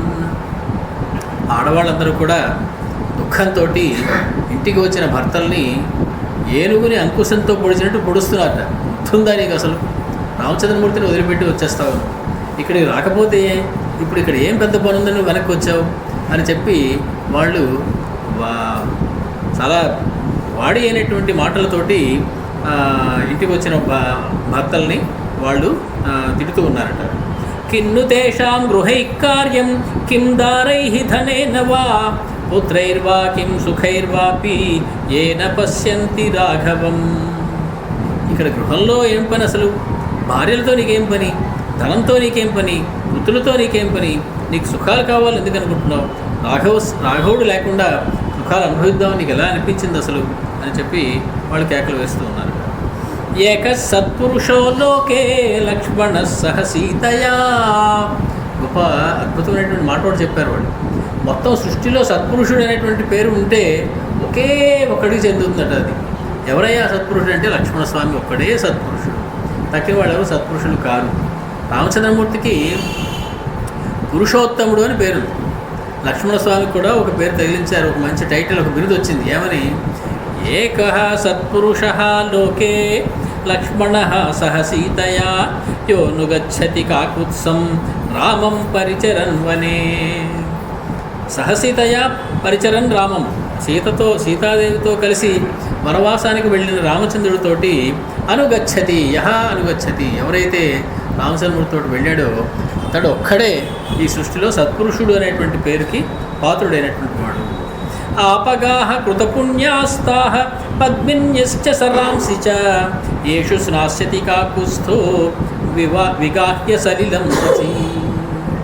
మహాత్ములు స్నానం చేయడం వల్ల నదులకి అవతల వాళ్ళ యొక్క పాపాలని తొలగించేటువంటి శక్తి వస్తుందని పెద్దలు చెప్తారు. ఒక నదికి, ఒక తీర్థానికి, ఒక పుష్కర సమయంలో కానీ మరొక సమయంలో కానీ పాపాలని కడిగేసేటువంటి శక్తి ఎలా వచ్చింది అంటే అనేక మంది మహర్షులు పుణ్యాలు చేసుకున్నటువంటి పెద్దలు దానిలో స్నానాలు చేయడం వల్ల వచ్చింది. ఇప్పుడు వీళ్ళు ఏమంటున్నారు, రామచంద్రమూర్తి అడవికి వెళ్తున్నాడు, అక్కడ అనేకమైనటువంటి చిన్న చిన్న నదులు సరస్సులు ఉంటాయి, వాటిల్లో మునిగి ఆయన స్నానం చేస్తారు. కృతపుణ్యాహ తాహ పద్మిన్యశ్చ సరాంసి చ, ఆ సరస్సులు, ఆ పద్మములు కలిగినటువంటి తీగలు అవన్నీ కూడా పుణ్యం చేసుకున్నాయి. కాబట్టి రామచంద్రమూర్తి అక్కడికి వెళ్ళి ఆ నీళ్ళలో మునిగి స్నానం చేస్తాడు అని చెప్పి వాళ్ళు చాలా ఆనందపడుతూ ఉన్నారు. శోభయిష్యంతి కాకుస్సం అటవ్యో రమ్యకాననాః ఆపగాశ్చ మహానూపాః సానుమంతశ్చ పర్వతాః. మేము ఆనందింపజేస్తాం రామచంద్రమూర్తిని పోటీలు పడి అక్కడ రమ్యమైనటువంటి కారణములన్నీ రామచంద్రమూర్తికి ఆనందాన్ని కలిగిస్తూ ఉంటాయి. ఆపగాశ్చ, నదులన్నీ కూడా ఆయనకి ఆనందాన్ని కలిగిస్తూ ఉంటాయి. మహానూపాః అంటే జలప్రాయమైనటువంటి ప్రదేశాన్ని అనూపము అంటారట, ఎక్కువ నీరు లేనటువంటి ప్రదేశం, అంటే రమ్య కచ్చప ప్రదేశం అనే దానికి పేరు. అటువంటి ప్రదేశాలన్నీ కూడా రామచంద్రమూర్తి మా వైపు వస్తుంటే మేము ఆయనకి ఆనందాన్ని కలిగిస్తామని చెప్పి ఎదురు చూస్తూ ఉంటాయట. కాననం వాపి శైలం వా యం రామోభిగమిష్యతి ప్రియాతిథిమివ ప్రాప్తం నైనం శక్ష్యంతి అనర్చితం. నిజంగా రామచంద్రమూర్తి అలా వెడితే ఇంత గొప్ప అతిథి మా దగ్గరికి వచ్చాడు అని చెప్పి అర్చించకుండా వదిలిపెడతాయా? సమస్తమైనటువంటి వృక్షములు కూడా పుష్పాలతోటి అభిషేకం చేయవా రామచంద్రమూర్తికి? సమస్తమైనటువంటి వృక్షాలు ఫలాలతోటి స్వామికి నైవేద్యాన్ని పెట్టాలనుకోవా? ఆ నదులన్నీ కూడా స్వామికి అభిషేకం చేయాలి అని చెప్పి తరించిపోవాలి అని చెప్పి తాము కోరుకోవా అని చెప్పి వాళ్ళు అనుకుంటూ ఉన్నారు. విచిత్ర కుసుమా పీడా బహుమంజరిధారిణః రాఘవం దర్శయిష్యంతి నగాః భ్రమరశాలినః. నగాః అంటే వృక్షములు అని అర్థం. ఇక్కడ పర్వతములు కూడా నగాః అనే పేరు. నగచ్చతి ఇది నగః. అవి విచిత్రమైనటువంటి కుసుమములతో అలంకరింపబడి బహుమంజరిధారిణ, అనేకమైనటువంటి పూలగుత్తులు కలిగినవై. ఎలాంటి పూలగుత్తులు? భ్రమరశాలిన, వాటి చుట్టూ తుమ్మిదలు తిరుగుతూ ఉంటాయట ఆ పూలగుత్తులు తిరుగుతూ. అవన్నీ కలిగి ఉండి రాఘవం దర్శయిష్యంతి, రాఘవుని దర్శనం చేసుకుంటూ ఉంటాయి. అన్ని రాఘవుడికి దర్శనం చేసుకుని తమ యొక్క శోభని రాఘవుడికి చూపిస్తూ ఉంటాయి. అకాలే చాపి ముఖ్యాని పుష్పాణి చ ఫలాని చ దర్శయిష్యంతి అనుక్రోశాత్ గిరయో రామమాగతం. కాలం కాని కాలంలో కూడా పువ్వులన్నీ పూసేస్తాయి. ఈ పువ్వులు ఈ సమయంలో పుయ్యవు అని అనుకుంటాం, కానీ ఆ కాలంలో కూడా రామచంద్రమూర్తి వస్తున్నాడు అంటే అవన్నీ కూడా చెట్టంతా పువ్వులతో నిండిపోతుంది కాలం కాని కాలంలో. అకాలే చాపి ముఖ్యాని పుష్పాణి ఫలాని చ. కేవలం వేసంకాలంలోనే కాదు, శీతాకాలంలో కూడా, వర్షాకాలంలో కూడా తీయ మామిడి పండ్లు అవన్నీ వచ్చేస్తాయి రామచంద్రమూర్తి అటుపక్క వస్తున్నాడు అనేటప్పటికీ. కారణం ఇవన్నీ వసంతుడి అధీనంలో ఉంటాయి. వసంతుడికి రామచంద్రమూర్తి అంటే చాలా ఇష్టం, ఎందుకంటే ఆ మాసంలో అతడు పుట్టాడు అని ఈయనకి గర్వం. కాబట్టి రామచంద్రమూర్తి ఎక్కడికైనా వెళుతున్నాడు అంటే ముందే వచ్చి ఆయన అన్ని అరేంజ్మెంట్స్ చేసేసుకుంటాడు. ఆయన స్వాగతం పలకడానికి మొత్తం అడవి అంతా కూడా ఆయన పుష్పింపజేస్తాడు, చెట్లన్నీ కూడా ఆయన ఫలింపజేస్తాడు. అది రామచంద్రమూర్తి యొక్క గొప్పదనం. ప్రస్రవిష్యంతి తోయాని విమలాని మహీధరాః విదర్శయంతో వివిధాన్ భూయః చిత్రాంశ్చ నిర్జరాన్. పర్వతాల నుంచి చల్లని తీయని మకరందం లాంటి నీరు ప్రవహిస్తూ ఉంటుందట రామచంద్రమూర్తి వస్తున్నారు అంటే. ఏమో ఈ నీరు కాస్త ఆయన తాగితే బాగుండు అన్నట్లుగా విచిత్రమైనటువంటి నిర్జరముల నుంచి కూడా రకరకములైనటువంటి రుచులు కలిగినటువంటి నీరు స్రవిస్తూ ఉంటాయట పర్వతాలు. పాదపాహస పర్వతాగ్రేషు రమయిష్యంతి రాఘవం. చెట్లన్నీ కూడా, పర్వతాల మీద చెట్లన్నీ కూడా రామచంద్రమూర్తికి సంతోషాన్ని కలిగిస్తూ ఉంటాయట. చాలా విచిత్రమైనటువంటి విషయం ఏంటంటే ఇవన్నీ కూడా రమయిష్యంతి రాఘవం, రాముణ్ణి సంతోషపెడుతుంటాయి, రమింపజేస్తూ ఉంటాయి. కానీ రామచంద్రమూర్తిగా ఆ పేరు పెట్టింది ఎందుకు? రమంతి యోగినః అస్మిన్, మొత్తం రమంతే యోగినః అస్మిన్ ఇది రామ. సమస్తమైన వాడిని రమింపజేయడం కోసం వచ్చిన వాడిని ఇవి రమింపజేయడానికి ప్రయత్నం చేస్తూ ఉంటాయి. ఈ చెట్లు, పువ్వులు, మొక్కలు, పళ్ళు, ఈ జలములు, ఇవన్నీ కూడా పర్వతాలు, వృక్షాలు, ఇవన్నీ కూడా మనని రమింపజేయడానికి వచ్చిన వాడికి రమింపజేసేటువంటి అవకాశం రావడం ఎంత గొప్ప అదృష్టం. ఇది జనం అనుకుంటున్నారు, అయ్యో వాటికి పట్టిందే ఇంత అదృష్టం, మనం ఇక్కడే ఉండిపోయి మన ఊళ్ళో ఉండిపోయామే అని చెప్పి. యత్ర రామో భయం నాత్ర నాస్తి తత్ర పరాభవః సహిశూరో మహాబాహు పుత్రో దశరథస్య చ. యత్ర రామో భయం నాత్ర, చాలా విచిత్రమైనటువంటి విషయం, మనందరికీ గుర్తుపెట్టుకోవాల్సినటువంటి విషయం. రాముడు ఎక్కడ ఉంటే అక్కడ భయం లేదు అంటే ఏమిటి? ఇవాళ నుంచి మనం భయంగా బతకాలి ఆ అయోధ్యలో రాముడు లేకపోవడం వల్ల. ఎందుకని? మంధర ఉంది ఇక్కడ, కేకయ్య రాజకుమార్తె కైకేయి ఉంది ఇక్కడ. మనకి ఎటువంటి వాడో తెలీదు, భరతుడు వచ్చి మనల్ని ఎలా చూసుకుంటాడో తెలీదు. ఇక వాళ్ళ నుంచి ప్రతిదినం మనకి భయమే. కొత్త పనులు వేస్తాడేమో తెలీదు, కొత్త శిక్షలు అమలు చేస్తాడేమో తెలీదు. కొత్త రాజు రాబోతున్నాడు. ఎత్ర రామో భయం నాత్ర, రాముడు ఎక్కడున్నాడో అత్ర భయం నా, అక్కడ భయం లేకుండా ఉంటుంది. నాస్తి తత్ర పరాభవః, అక్కడ పరాభవం కూడా ఉండదు. మన హృదయంలో రాముడిని నిలుపుకుంటే మనకి భయం అక్కర్లేదు, పరాభవం ఉండదు అని చెప్పి అనుకుంటూ ఉన్నారు జనం. సహిశూరో మహాబాహు పుత్రో దశరథస్య చ. సూర్యుడు అంటే అతడయ్యా, సూర్యుడు అంటే దశరథ పుత్రుడైనటువంటి రామచంద్రుడే సూర్యుడు. సూరత్వం అంటే ఏమిటి అంటే రకరకాల నిర్వచనాలు ఇచ్చారు. కష్టకాలం వచ్చినప్పటికీ కూడా తన యొక్క పట్టు విడవకుండా ఉండేటువంటి వాడిని సూర్యుడు అంటారట. కాబట్టి రామచంద్రమూర్తి అడవికి వెళ్ళి కష్టాలు అనుభవించినటువంటి పరిస్థితి వచ్చినా కూడా తన మాట మీద తాను నిలబడి తండ్రికి సత్యవాక్కు పరిపాలకుడు అనేటువంటి మాట కలిగించాలి అనేటువంటి ఉద్దేశంతో వెళుతూ ఉన్నాడు. కాబట్టి సూర్యుడు అనేటువంటి మాటకి నిర్వచనం ఇవ్వాలంటే మొట్టమొదటిగా మనం రామచంద్రమూర్తి పేరే చెప్పుకోవాల్సి ఉంటుంది. పురాభవతి నో దూరాదను గచ్చామ రాఘవం. కొందరికి ఇంకా ఆశ పోలే, ఇంకా ఎక్కువ దూరం వెళ్ళి ఉండడండి అడవి వైపు, మనం మళ్ళీ పరిగెట్టి అడవి వైపు పరిగెడదామా అని ఆలోచిస్తున్నారు. పాదఛాయా సుఖాభర్తు తాదృశస్య మహాత్మనః సహి నాథో జనస్యాస్య సగతి సపరాయణం. అటువంటి ఆయన యొక్క పాద ఛాయలో ఉంటే సుఖంగా జీవితం గడిచిపోతుంది. ఆయన యొక్క నీడలో బతకడం కోసం మనం అందరం కూడా ఆయన వెనకాల వెళ్ళవలసినటువంటి అవసరం ఉంది. అతడే నాథుడు జనానికి, అతడే గతి, అతడే పరాయణము. మనకి ఇంకోటి ఆలోచించడానికి ఏం లేదు. ఆడవాళ్ళు చెప్తున్నారట, వయం పరిచరిష్యామ సీతాం యూయంతు రాఘవం. మేము ఆడవాళ్ళందరూ సీతాదేవికి పరిచర్యలు చేస్తూ వాడు వెనకాల తిరుగుతాం, మీ మగవాళ్ళందరూ రామచంద్రమూర్తికి పరిచర్యలు చేస్తూ రామచంద్రుడు వెనకాల రండి. ఇది పౌర స్త్రియో భర్తృన్ దుఃఖార్తాః తత్తదబ్రువన్. ఒకళ్ళు ఈ రకంగా రకరకాలైనటువంటి మాటలు భర్తలతో పలుకుతూ ఉన్నారు. యుష్మాకం రాఘవోరణ్యే యోగక్షేమం విధాస్యతి సీతా నారీ జనస్యాస్య యోగక్షేమం కరిష్యతి. రామచంద్రుడు మీ యోగక్షేమాలు చూస్తాడు, సీతాదేవి మా యోగక్షేమాలు చూస్తూ ఉంటుంది. కాబట్టి మగవాళ్ళు ఆడవాళ్ళు అందరం కూడా మళ్ళీ వాళ్ళు ఎక్కడికి వెళ్ళారో కనుక్కొని అక్కడ వెనకాల పెడతాం. కోను అనేన అప్రతీతేన సోత్కంఠిత జనేన చ సంప్రియేత అమనోజ్ఞేన వాసేన కృతచేతసా.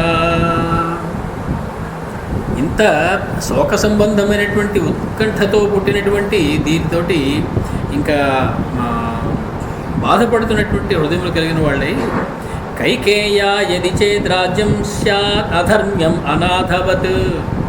ఒకవేళ కైకేయి కనుక అధర్మ్యంగా, ధర్మ్యము అంటే ధర్మాత్ అనపేతం ధర్మ్యం, ధర్మాన్ని విడిచిపెట్టకుండా ఉండేదని ధర్మ్యం అంటారు. ఇది అధర్మ్యం అంటే అధర్మాన్ని విడిచిపెట్టకుండా ఉన్నటువంటి కైకేయి కనుక అనాథగా ఈ రాజ్యం కావాలి అనుకున్నట్లయితే నహినో జీవితేనార్థః కుత పుత్రై కుతో ధనైః. మనకి జీవితం ఇంకా ఇటువంటి ప్రదేశంలో ఉండి జీవించడంలో ఏమీ అర్థం లేదు. ఇంకా పుత్రులతో సంబంధం ఏంటి, ధనాలతో సంబంధం ఏంటి? యయా పుత్రశ్చ భర్తా చ త్యక్తా నైశ్వర్య కారణాత్ కథం సా పరిహరేదన్యం కైకేయీ కులపాంసని. డబ్బుల కోసం, ఐశ్వర్యం కోసం, సంపద కోసం, రాజ్యం కోసం తన పుత్రుణ్ణి భర్తని కూడా విడిచిపెట్టడానికి సిద్ధమైనటువంటి కైకేయి మనకి పాలిస్తుంది అంటే అటువంటి దాని కింద మనం కులపాంసని, కులానికి హాని చేసేటువంటి ఆవిడ కింద మనం ఏ రకంగా ఉండగలము. కైకేయానవయం రాజ్యే భృతకా నివసేమహి జీవంత్యా జాతు జీవంత్యః పుత్రైరపి శపామహే. మనం అందరం కూడా భృతభుక్కులం. భృతభుక్కులు అంటే జీతం మీద జీవించేవాడు అని అర్థం. అవతల వాళ్ళు ఇచ్చిన జీతం మీద బతికేవాడిని భృతభృక్ అంట. ఆ భృతి మీద జీవించేవాడు. మనం భృతకాహ, ఏదో వాళ్ళు రాజుగారు ఇచ్చినటువంటి వృత్యంతో చేకరించేటువంటి వాళ్ళం. అటువంటి వాళ్ళం ఇవాళ నుంచి కేకేయ రాజకుమార్తె అనేటువంటి కైకేయి ఇచ్చేటువంటి దాని మీద బతకాలి. ఇది తీసుకుని ఎలా బతకగలం, ఎలా అది తీసుకుని మనం తినగలం ఆ ఇచ్చినటువంటిది. కాబట్టి పుత్రుల మీద ఒట్టుపెట్టి చెప్తున్నాను, మేము ఇక్కడ ఉండం అని చెప్పి వాళ్ళలో వాళ్ళు అనుకుంటూ ఉన్నారట. యా పుత్రం పార్థివేంద్రస్య ప్రవాసయతి నిర్ఘృణ కస్తాం ప్రాప్య సుఖం జీవేత్ అధర్మ్యాం దుష్టచారిణి. నిర్ఘృణ, దయహీనురాలైనటువంటి కైకేయి మహారాజు గారి యొక్క కుమారుణ్ణి దూరంగా నెట్టేసింది, అడుగుకు పంపించేసింది. రేపు మనకి కీడు చేయదు అనేటువంటి ఎలా నమ్మగలం?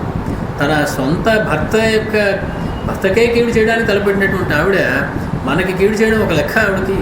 అటువంటి అధర్మాత్మురాలు, దుష్టచారిణి అనేటువంటి ఆవిడ ఉండగా కథం సుఖం జీవేత్, ఎలాగ మనం సుఖంగా జీవించగలం? ఉపద్రుతమిదం సర్వం అనాలంబమనాయకం కైకేయ్యాహి కృతే సర్వం వినాశం ఉపయాస్యతి. ఎంత కష్టం వచ్చి పడింది మనకి ఇవాళ. మనకి ఎవరి మీద ఆధారపడదామంటే కూడా ఎవరు కూడా మనకి నాయకుడైనటువంటి వాడు కూడా సరైనటువంటి వాడు లేనప్పుడు కైకేయి వల్ల సర్వమైనటువంటి వినాశం కూడా వచ్చేసింది కదా. నహి ప్రవ్రజితే రామే జీవిష్యతి మహీపతి. ఒకటి మాత్రం నిజం, రామచంద్రమూర్తి వెళ్ళిపోయాక రాముని దూరం చేసుకున్నటువంటి దశరథ మహారాజు బతకడిక, అతడు బతికేటువంటి అవకాశం లేదు. మృతే దశరథే వ్యక్తం విలాపస్తదనంతరం తే విషం పిబతాలోడ్య క్షీణపుణ్యాసు దుర్గతాః రాఘవం వా అనుగచ్చధ్వం అశ్రుతిం వాపి గచ్చత. కాబట్టి దశరథ మహారాజు అందరి వాడు కనుక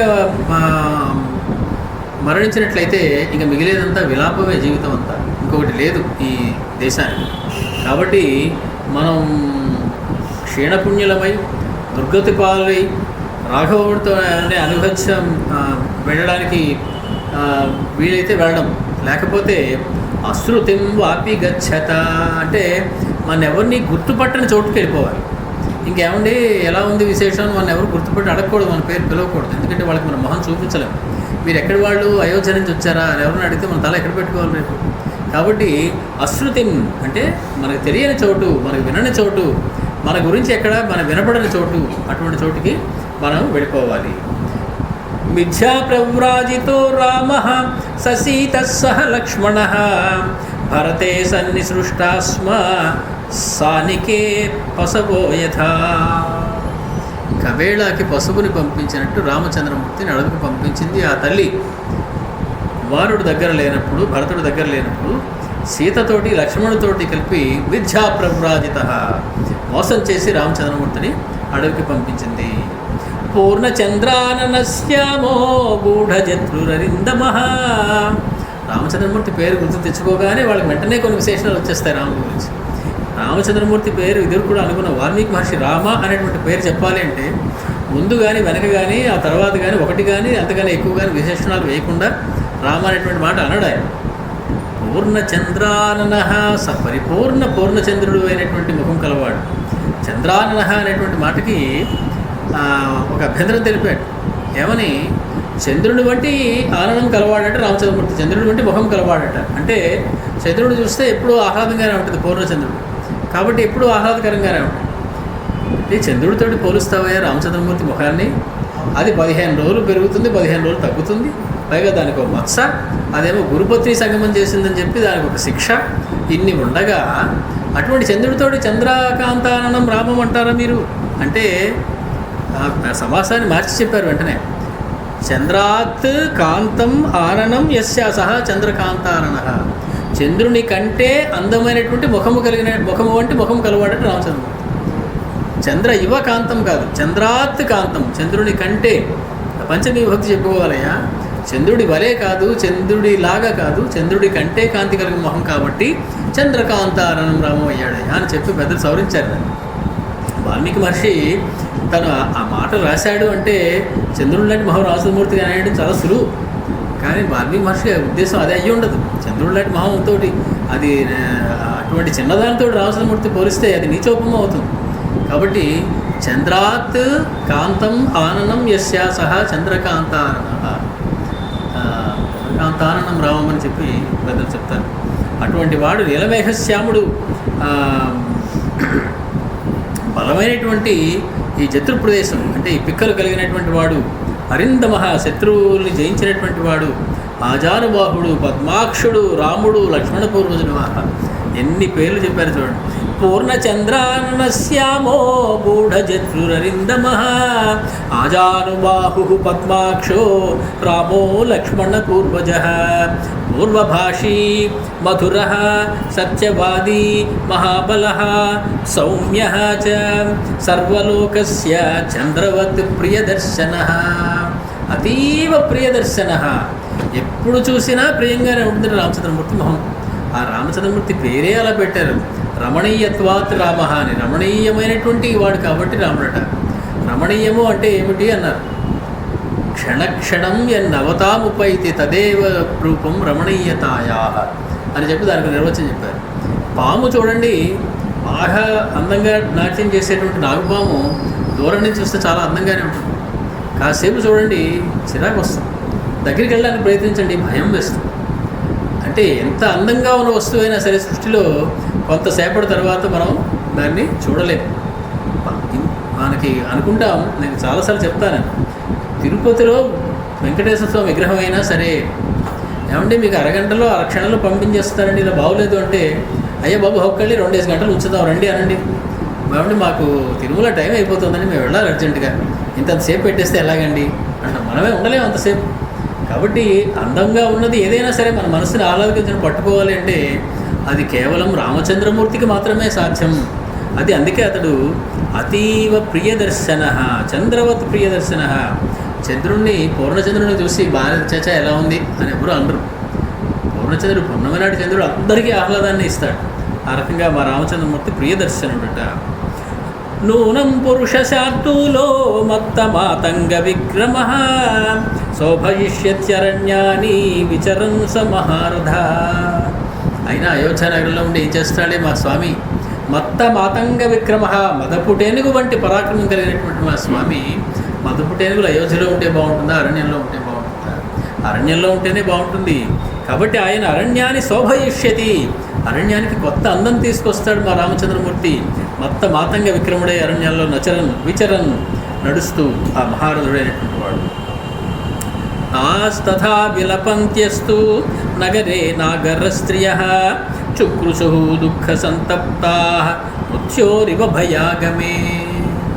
భయాగమే, మృత్యు ఆసన్నమైనటువంటి సమయంలో మృత్యువును చూసి ఎంత భయపడిపోతారో అలాగా వాళ్ళు తమకు రాబోయేటువంటి దుఃఖాలను తలుచుకుని దుఃఖ సంతప్తాః, మిక్కిలి బాధపడుతూ ఉన్నారు.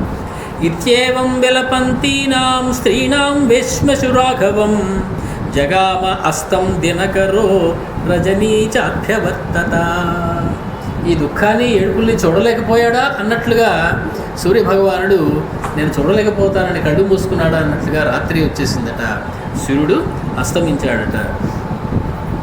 నష్టజ్వలన సంపాతాః ప్రశాంతాధ్యాయ సత్కథాః తిమిరేణ అభిలిప్తేన తదా సా నగరీ బభౌ. సాయంత్రం అయ్యేటప్పటికీ ఆ నగరంలో ఒక అలవాటు, చివరిగా చేసేటువంటి యజ్ఞాలు చేసి పూర్ణాహుతులు చేసేటువంటి వాళ్ళందరూ కూడా చేస్తూ ఉంటారు. యజ్ఞాల దగ్గర పెద్ద పెద్ద మంటలు వేస్తూ ఉంటాయి, ఆ పూర్ణాహుతి అగ్ని జ్వాలలు లేస్తూ ఉంటాయి. అవి ఏమీ లేవు. ప్రశాంత అధ్యాయ సత్కథా. అధ్యాయం అంటే వేదం, సత్కథ అంటే పురాణం. ఓ పక్క వేదాలు చదువుతూ ఉంటారు కొంతమంది సాయం సంధ్యా సమయంలో, ఒక పక్క కొందరు పురాణ కాలక్షేపాలు చేస్తూ ఉంటారు. అవి ఏమీ వినపడటం లేదు నగరంలో. తిమిరేణ అభిలిప్తేన తదా సా నగరీ భభౌ. చీకటి అనే దాంతో పెయింట్ చేశారట మొత్తం నగరానంతా. తిమ్మిరేన అభిలిప్తేన, చీకటి అనేటువంటి దాంతో పూయబడినటువంటిది అయిపోయి నగరం అంతా కూడా చాలా బాధ కలిగిస్తూ ఉన్నది. ఉపశాంత వణిక్పణ్యా నష్టహర్ష నిరాశ్రయా అయోధ్యా నగరీ చాసీత్ నష్టతారమివాంబరం. ఆకాశంలో ఒక్క నక్షత్రము లేకుండా ఉన్నప్పుడు ఎంత బాధగా ఉంటుందండి ఆకాశం కేసి చూడడానికి. చిమ్మ చీకటి ఒక నక్షత్రం కూడా లేకుండా అలా అయిపోయిందట అయోధ్య నగరి అంతా కూడా. ఎక్కడా కూడా నిరాశ్రయంగా ఉందట అయోధ్య నగరి మొత్తం కూడా. తథా స్త్రియో రామ నిమిత్తం ఆతురా యథాసుతే భ్రాతరి వా వివాసితే విలభ్య దీనారుదుర్విచేతసః సుతైర్హితాసామధికో హి శోభవత్. తల్లులు ఎవరో కూడా పిల్లల దగ్గరికి రానివ్వటం లేదట, చాలా విచారంలో ఉండి. పిల్లలు ఎవరో కూడా తల్లుల దగ్గరికి వెళ్ళడం లేదట, చాలా విచారంలో ఉంది. సోదరులు ఎవరో కూడా సోదరుల దగ్గరికి రానివ్వటం లేదట. తండ్రులు ఎవరో కూడా కొడుకుల దగ్గరికి రానివ్వటం లేదట. కొడుకులు ఎవరు తండ్రుల దగ్గరికి వెళ్ళటం లేదట. ఇదివరకు మనం చెప్పుకున్న విషయాన్ని. వెళితే తండ్రి దగ్గరికి వెళ్ళాలంటే భయం. దశరథ మహారాజు పెద్ద కొడుకుని పంపించేశాడు, మా నాన్న నన్నేం చేస్తాడో అని భయం. కొడుకుకి తండ్రి అంటే భయం, తండ్రికి కొడుకు అంటే భయం. నేను వెళ్ళొద్దని చెప్పినా నన్ను వదిలేసి నా మాట కాదని వెళ్ళిపోయాడు రామచంద్రమూర్తి అని దశరథుడు ఎలా బాధపడుతున్నాడో, రేపు నేను మా వాడి గురించి అలాగే బాధపడాలేమో, వీడి దూరంగా ఉంచితే మంచిది అనుకుంటాడట తండ్రి. సోదరుడు అమ్మో కంప ముంచేశాడు, తను ఇక్కడ లేకుండా అన్ని నాటకాలు జరిపి రాజ్యాన్ని కొట్టేశాడు భరతుడు లాంటి సోదరుడేమో వీడు అని చెప్పి సోదరుడు ఇంకో సోదరుడిని నమ్మడం మానేశాడు. తల్లి కొడుకును నమ్మడం మానేసిందట. ఆ రకంగా ఉన్నదట అప్పుడు అయోధ్య నగరం అంతా. ప్రశాంత గీతోత్సవ నృత్తవాదన వ్యపాస్త హర్ష పిహితాపణోదయా తదా హ్యయోధ్యా నగరీ బభూవస మహార్ణవ సంక్షపితోదకో యథా. క్షోభపడుతున్నటువంటి సముద్రం ఏ రకంగా బాధపడుతున్నటువంటి అల్లకల్లోలం అయిపోతుందో ఆ రకంగా అల్లకల్లోలం అయిపోతున్నది మా ప్రజల యొక్క మనస్సులన్నీ కూడా, నగరం అంతా కూడా. రామోపి రాత్రిశేషేణ తేనైవ మహదంతరం జగామ పురుష వ్యాఘ్రః పితురాజ్ఞామనుస్మరన్. మహదంతరం, చాలా దూరం వెళ్ళిపోయేట రామచంద్రమూర్తి యొక్క రథం. ఈ రాత్రి శేషం అయ్యేటప్పటికి తెల్లవారుతుండగానే లేచి రామచంద్రమూర్తి బయలుదేరిపోవడం వల్ల జగామ పురుష వ్యాఘ్రః పితురాజ్ఞామనుస్మరన్, తండ్రి గారి యొక్క ఆజ్ఞని స్మరించుకుంటూ అడవులకు వెళ్ళిపోవాలి, నేను వనవాసం చేయాలి అని చెప్పి గబగబా ప్రయాణం సాగించి చాలా దూరం వెళ్ళిపోయింది రథం. తథైవ గచ్చతస్తస్య వ్యపాయాత్రజనీ శివ ఉపాస్య శివాం సంధ్యాం విషయాంతం వ్యగాహత. ఉత్తర కోసల దేశానికి యొక్క దక్షిణ సరిహద్దు దగ్గరికి వచ్చారు ఇప్పుడు రామచంద్రమూర్తి వారు. అక్కడ మళ్ళీ సంధ్యా సమయం కావడం మొదలెట్టింది. ఆ చుట్టుపక్కల చిన్న చిన్న గ్రామాలు ఉన్నాయి, అంటే అవుట్స్కట్స్లో చిన్న చిన్న గ్రామాలు ఉంటాయి. ఎక్కువ జనం ఉండరు అక్కడ, కొద్దిగా జనం ఉంటారు. అటువంటి గ్రామాలు ఉన్నాయి. గ్రామాన్ వికృష్ట సీమాంతాన్ పుష్పితాని వనాని చ పశ్యన్ అతియయౌ శీఘ్రం శనైరివహయోత్తమై. చాలా వేగంగా గుర్రాలు వెళ్తున్నప్పటికీ కూడా చాలా మెల్లగా వెళ్ళాయి. ఎంతసేపు పట్టిందేంటి ఇక్కడ దాకా రావడానికి అనిపించేటట్టుగా ఉందట పరిస్థితి అక్కడ. అంటే రామచంద్రమూర్తి యొక్క తొందర ఎంత ఉంది అంటే వనంలోకి ప్రవేశించాలి అని అంత వేగంగా గుర్రాలు తీసుకెళ్తున్నా కూడా శనైరివ, మెల్లగా వెళ్ళాయా అన్నట్లుగా అనిపించిందట. శృణ్వన్ వాచో మనుష్యాణం గ్రామ సంవాసవాసినాం. అక్కడ రామచంద్రమూర్తి అలా వెళుతుంటే ప్రజలు మాట్లాడుకుంటూ ఉంటే వినపడిందట. చిన్న చిన్న గ్రామాల్లో ప్రజలు చూడండి, ఎక్కడైనా దూరం ఉన్నటువంటి చిన్న గ్రామంలో ఒక కారు రాగానే, ఒక పెద్ద వెహికల్ ఏదైనా రాగానే చుట్టూ జనం ముగిపోతారు. ఏదో మన ఊరికి రాక ఒక బండి వచ్చింది అన్నట్టుగా. అలాగే రామచంద్రమూర్తి రథం అక్కడికి రాగానే చుట్టుపక్కల ఆ ఊళ్ళో ఉన్నటువంటి 10 మంది 25 మంది జనం దాని దగ్గరికి వచ్చి మాట్లాడుకోవడం వినపడిందంటే రామచంద్రమూర్తికి. రాజానం ధిక్ దశరథం, వాళ్ళకి తెలిసిపోయింది, వాళ్ళకి రాజకీయ పరిజ్ఞానం ఉన్నది. రాజానం ధిక్ దశరథం, చి ఏమి రాజంటి దశరథ మహారాజ్, ఛీ కామస్య వశమాస్థితం, కామానికి లోబడిపోయాడు. హా నృశంసాద్య కైకేయీ పాపానుబంధిని. ఎంత పాపాత్మురాలు ఆ కైకేయి, ఏమి దయలేనిదయ్యా ఆవిడ. తీక్ష్ణా సంభిన్న మర్యాద తీక్ష్ణ కర్మణి వర్తతే యా పుత్రమీదృశం రాజ్ఞః ప్రవాసయతి ధార్మికం. ఏమీ మర్యాద లేకుండా క్రూరమైన కర్మ చేస్తున్నది ఇటువంటి కుమారుణ్ణి, రామచంద్రమూర్తి లాంటి కుమారుణ్ణి ప్రవాసయతి దూరం చేసుకుంటున్నది, వనానికి పంపిస్తున్నది ధార్మికుడైనటువంటి రామచంద్రమూర్తిని. వనవాసే మహాప్రాజ్ఞం సానుక్రోశం జితేంద్రియం కథం నామ మహాభాగ సీతా జనకనందిని సదా సుఖేషు అభిరత దుఃఖాన్ని అనుభవిష్యతి. రామచంద్రమూర్తిని పంపించేస్తారని బాధపడ్డారు, కానీ దాని గురించి పెద్ద బాధ లేదు. ఎందుకని? వనవాసే మహాప్రాజ్ఞం సానుక్రోశం జితేంద్రియం. రామచంద్రమూర్తి జితేంద్రియుడు అని వాళ్ళకి తెలుసు. కాబట్టి ఆయనకి వనంలో ఉన్న ఒకటే, అయోధ్యలో ఉన్న ఒకటే, ఎండగా ఉన్న ఒకటే, చల్లగా ఉన్న ఒకటే, నీళ్లు దొరికినా ఒకటే, దొరకపోయినా ఒకటే, ఆయనకి ఏమీ పట్టదు. జితేంద్రియుడు అయినటువంటి రామచంద్రమూర్తి వెళ్ళాడు, ఆయన గురించి మాకు బెంగలేదు. కానీ కథం నామ మహాభాగ సీతా జనకనందిని. సీతాదేవి జనకుని కుమార్తె ఎంత గారాభంగా పెంచింది. అసూర్యం పశ్య, నేల మీద కాలు పెట్టి ఎరగదే ఆ తల్లి. సదా సుఖేషు అభిరత, ఎప్పుడూ కూడా సుఖాల్లోనే పెరిగిందే. అటువంటి ఆవిడ కథం నామ దుఃఖాన్ని అనుభవిష్యతి, ఈ దుఃఖాలు ఎలా సహిస్తుందో కదా. అహో దశరథో రాజా నిస్నేహ స్వసుతం ప్రియం ప్రజానాం అనఘం రామం పరిత్యక్తుం ఇహేచ్ఛతి.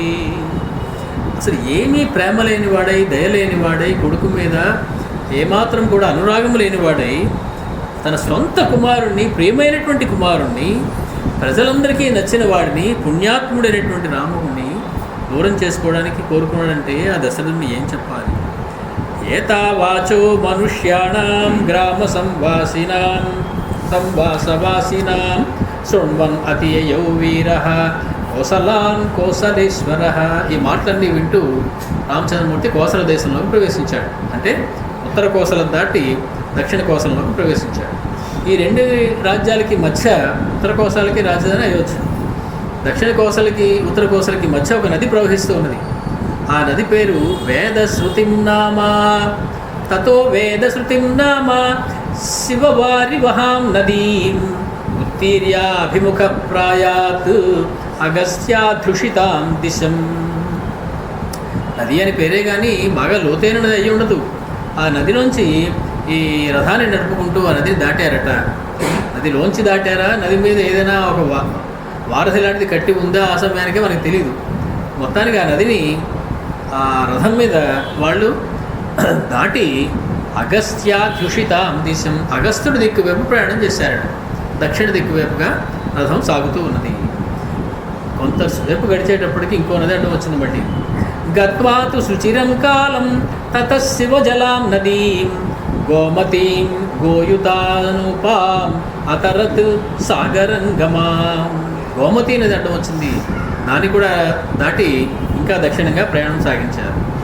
గోమతీంచ అపి అతిక్రమ్య రాఘవః శీఘ్రగైః హయైః మయూరహంసాభిరుతాం తతార స్యందికాం నదీ. ఇంకో నది వచ్చింది. ఆ నది పేరు స్యందిక. వేదశ్రుతి, గోమతి, స్యందిక అనేటువంటి మూడు నదులు దాటారు రామచంద్రమూర్తి రథం మీద.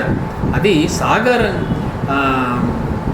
మయూరములతోటి, హంసలతోటి ధనుడు చేసేటువంటి ప్రదేశాలు, తీరములు కలిగి ఉన్నటువంటి అద్భుతమైనటువంటి ఆ గోమతి నది దాటిన తర్వాత ఈ స్యందికా నది వచ్చింది. స మహీం మనునా రాజ్యా దత్తమిక్ష్వాకవే పురా స్ఫీతాం రాష్ట్రవృతాం రామో వైదేహీం అన్వదర్శయత్. సీత, ఇదిగో చూడు, ఆ దూరంగా కనుచూపు మేర కనబడుతున్నటువంటి నేలంతా ఏదైతే ఉందో అదంతా మాదే అని చెబుతున్నాడంటే రామచంద్రమూర్తి సీతాదేవితో. ఇది ఈ నేల, ఈ భూమి సశైల వనకానన, ఇక్ష్వాకులదేట ఈ భూమి. ఇక్ష్వాకూణం భూమి ఇయం సశైల వనకానం. మొత్తం భూప్రపంచం అంతా, ఈ భూగోళం అంతా ఇక్ష్వాకులకే చెందిందట. అందులో ఈ ప్రాంతాన్ని చూపించి, ఈ ప్రాంతం మనువు ఇక్ష్వాకుడికి దానం ఇస్తే మాకు అలాగే సంక్రమించింది సుమా ఈ భాగం అంతా అని చెప్పి ఆయన సీతాదేవికి అన్వదర్శయత్ చూపిస్తున్నాడు.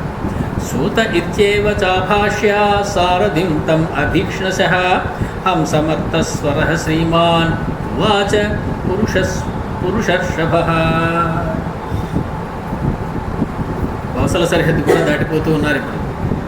ఆయన హంసమత్త స్వరుడు అయిపోయాట రామచంద్రమూర్తి. గొంతు కొంచెం గద్గదం అవుతోంది. జనని జన్మభూమిశ్చ స్వర్గాదపి గరీయసి అనుకున్నటువంటి రామచంద్రమూర్తి జన్మభూమిని వదిలి దూరంగా వచ్చేస్తూ ఉన్నాడు. కాబట్టి హంస మత్తస్వర, కలస్వరం, అవ్యక్తమైనటువంటి మాధుర్యం ఉంది దానిలో ఏదో. కానీ రామచంద్రమూర్తి మామూలుగా మాట్లాడేటువంటి స్వరం అలా ఉండదు, గంభీరంగా ఉంటుంది. ఇప్పుడు హంస మత్త స్వరంలో ఆయన సూతుడైనటువంటి సుమంతుడితో అంటున్నాడు, కదాహం పునరాగమ్య సరైవాహ పుష్పితే వనే మృగయాం పర్యటిష్యామి మాత్రా పిత్రా చ సంగతః. రామచంద్రమూర్తి జీవితమంతా సరయూ నది తీరంలోనే ముడిపడిపోయి ఉంది. తండ్రి గారి చెయ్యి పట్టుకుని సరయూ నది తీరంలో నడుస్తూ ఉండేవాడు సాయంకాలంలో వ్యాహ్యాళికి రామచంద్రమూర్తి. అలా పెరిగాడు. ఆటలాడుకుంటే ఆ సరయూ నది సైకత ప్రదేశాల్లో తోటి పిల్లలతో ఆటలాడుకున్నాడు. పెద్దవాడైతే సంధ్యని అక్కడికే వచ్చి వార్చుకునేవాడు. ఆ తర్వాత సమస్తమైనటువంటి రాజోచితమైనటువంటి యుద్ధ విద్యల్ని, ధనుర్విద్యల్ని కూడా ఆ సరయూ నది తీరంలో నేర్చుకున్నాడు స్వామి. అటువంటి సరయూ నదిని వదిలి ఇప్పుడు దూరంగా వెళ్ళబోతున్నాడు. కదాహం పునరాగమ్య సరైవాహ పుష్పితే వనే. ఆ సరయూ నది యొక్క సమీపంలో ఉన్నటువంటి పుష్పించినటువంటి వనముల్లో మళ్ళీ నేను ఎప్పుడు వచ్చి మృగయాం పర్యటిష్యామి, సరదాగా కాసేపు వేటాడడానికి అవకాశం ఉంటుంది. మాత్రా పిత్రా చ సంగతః. మా నాన్నగారితో అమ్మగారితో కలిసి ఎప్పుడు ఉంటాను కదా, మా నాన్నగారు చేయబట్టుకుని ఎప్పుడు ఉంటాను కదా. మళ్ళీ భావి పితృ వియోగ సూచకమైనటువంటి మాట ఇది. మా నాన్నగారితో నేను మళ్ళీ ఎప్పుడు ఉంటాను అనేటువంటి ఆలోచన వచ్చింది అంటే నాన్నగారు ఇక ముందు ఉండరు అనేటువంటి భావన మనకి ఒక స్ఫురణకి రావాలి. ఆయన మళ్ళీ నాన్నగారితో ఎప్పుడు ఉంటాను కదా, కలిసి ఈ నదీ తీరంలో ఎప్పుడు నడుస్తాను కదా అనుకుంటున్నాడు. రాజర్షీణాం హి లోకేస్మిన్ అత్యర్థం మృగయా వనే కాలే వృతాం తాం మనుజైః ధన్వినాం అభికాంక్షితాం. వేటాడడం, పశువుల్ని హింసించడం తప్పు కదండి అని అంటే వెంటనే సమాధానం ఆయనే చెప్తూ ఉన్నారు. రాజులైనటువంటి వాళ్ళకి వేట అనేది అవసరమైనటువంటి విద్య. ఒకటి, అప్పుడప్పుడు తమ యొక్క విద్యని పదును పెట్టుకోవాల్సిన అవసరం ఉంటుంది. రేపు ఏదైనా శత్రువులతో దాడి చేయాలంటే అప్పుడు బాణం వేసి సాల్వ్ లేదండి, అది దాన్ని సరిగ్గా సంధించడం తెలియటం లేదు, అలవాటు తప్పిపోయింది అనడానికి లేదు. అలా అని చెప్పి మాటిమాటికి యుద్ధం చేసి ప్రాక్టీస్ పెంచుకోవడానికి లేదు. కాబట్టి వేట అనేటువంటి నెపంతో తమ యొక్క విద్యలని, ఆ యుద్ధ విద్యలని వాళ్ళు బాగుపరుచుకునేటువంటి ఒక ప్రాక్టీస్ సెషన్ లాంటిది అనమాట వేట అనేది. కాబట్టి అది విధించారు. రాజులు కంపల్సరీగా వేటకు వెళ్ళాలి అని చెప్పారు. రెండు, అరణ్యాలు అనేవి ఊరికి పొలిమేరల్లో ఉంటాయి. ఊరికి పొలిమేరల్లో కనుక క్రూర మృగాలు ఎక్కువైపోయినట్లయితే ఊళ్ళో ఉండే జనాలకి బాధపడతాయి. కాబట్టి అప్పుడప్పుడు వచ్చి క్రూర మృగాల సంతతి పెరిగిపోతే వాటిని వేటాడి వాటి నెంబర్ని తగ్గించడం అనేది వేటల యొక్క ముఖ్యమైనటువంటి భాగం. ప్రజలను రక్షించడం అనేటువంటి ముఖ్యమైనటువంటి ఉద్దేశంతో. కాబట్టి వేట చేయడం తప్పేమి ఉందయ్యా, అందులో రాజర్షులు అటువంటి వాళ్ళు వేట చేయాలి కదా అప్పుడప్పుడు అంటున్నారు రామచంద్రమూర్తి సుమంతుడితో. నాత్యర్థమభికాంక్షామి మృగయాం సరయూవనే రతిర్యేషా తులాలోకే రాజర్షి గణ సమ్మత. రాజర్షులందరూ ఒప్పుకున్నటువంటి ఈ మృగయ వినోదాన్ని, వేటని నాత్యర్థం అభికాంక్షామి, నేను మరీ ఎక్కువగా చేసేయాలని కోరిక కాదు, కానీ అది ఎప్పుడు చేస్తాను అనేటువంటి కోరిక మాత్రం ఉంది. సతం మధ్వానం ఐక్ష్వాకః సూతం మధురయా గిరా తం తమర్థమభిప్రేత్య యయౌ వాక్యముదీరయన్. ఈ రకంగా అతను మాట్లాడుతూ ఆ రథం ముందుకు సాగుతూ ఉన్నది. విశాలాన్ కోసలాన్ రమ్యాన్ యాత్వా లక్ష్మణపూర్వజః అయోధ్యాభిముఖో ధీమాన్ ప్రాంజలి వాక్యమబ్రవీత్. ఒక్కసారి రథం ఆపుతావా అన్నాడు. రథాన్ని ఆపాడు. రామచంద్రమూర్తి వెనక్కి తిరిగాడు. అయోధ్య నగరం వైపు తిరిగాడు. తిరిగి రెండు చేతులు ఎత్తి ఒక్కసారి నమస్కారం పెట్టాడు. కళ్ళలోంచి నీరు బాష్పధారలా కారుతున్నాయి. విశాలాన్ కోసలాన్ రమ్యాన్ యాత్వా లక్ష్మణపూర్వజః.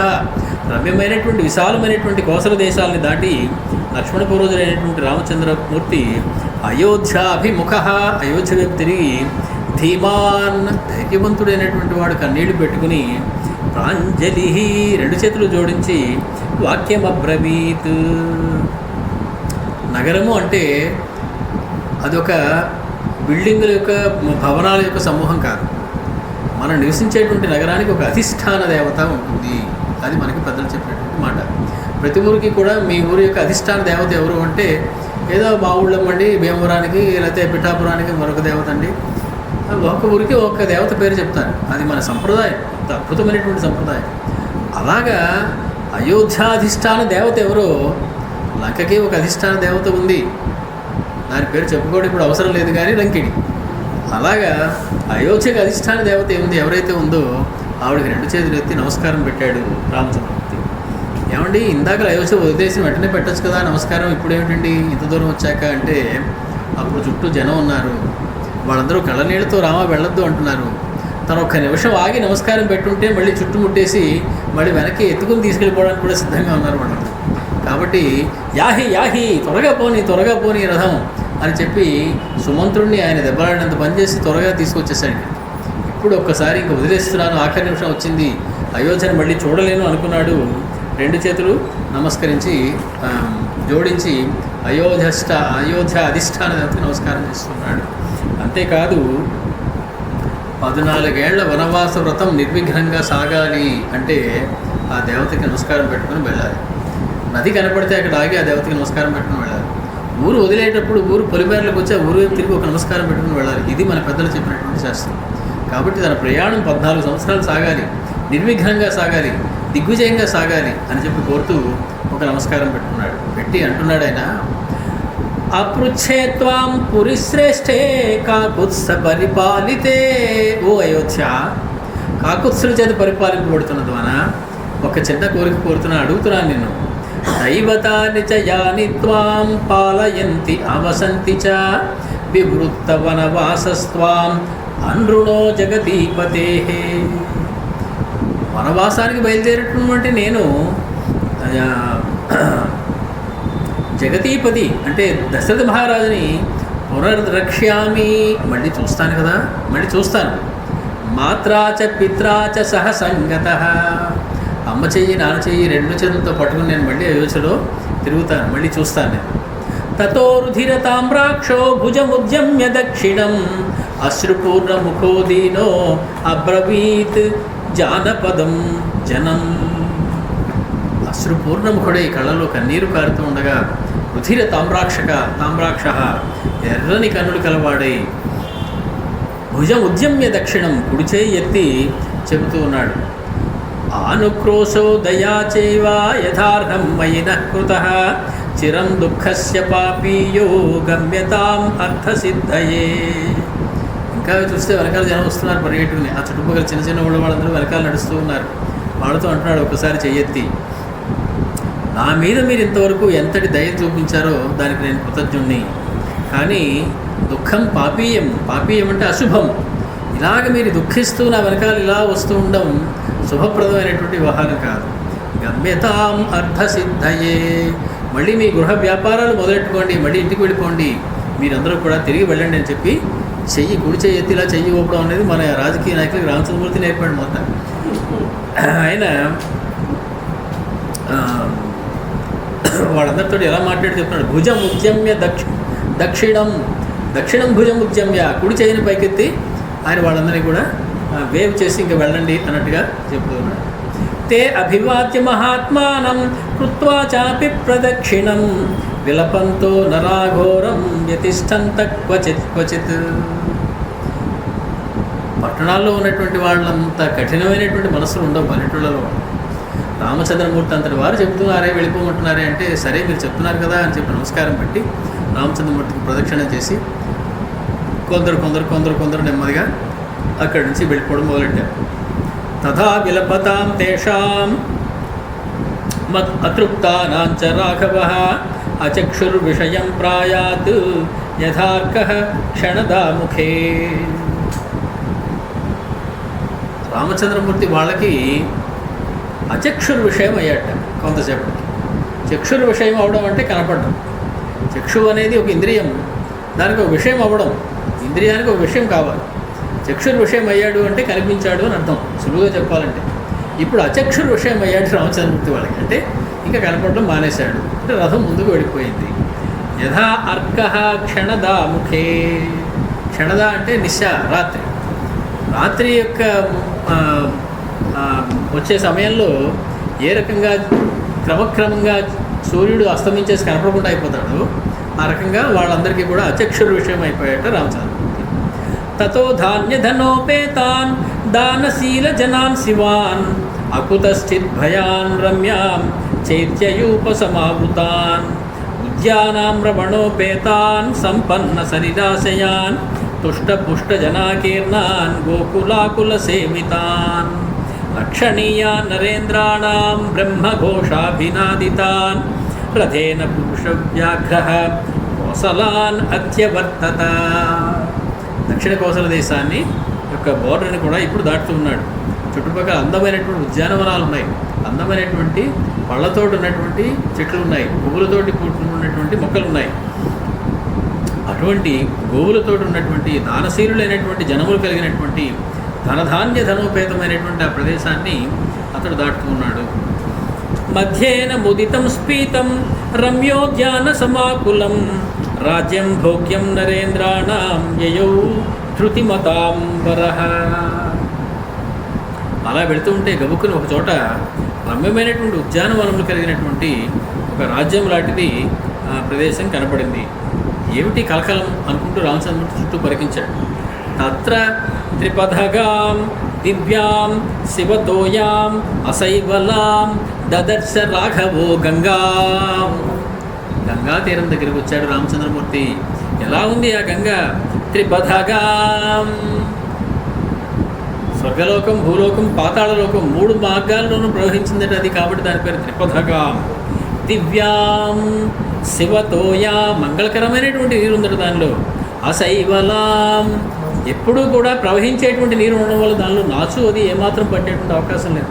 హరిద్వార్ లాంటి చోట్లకి వెళ్తే తెలుస్తుంది, నీటి యొక్క అడుగు భాగం కూడా మనకి స్పష్టంగా ఇసుక రేణువు కూడా మనకు కనపడుతూ ఉంటుంది.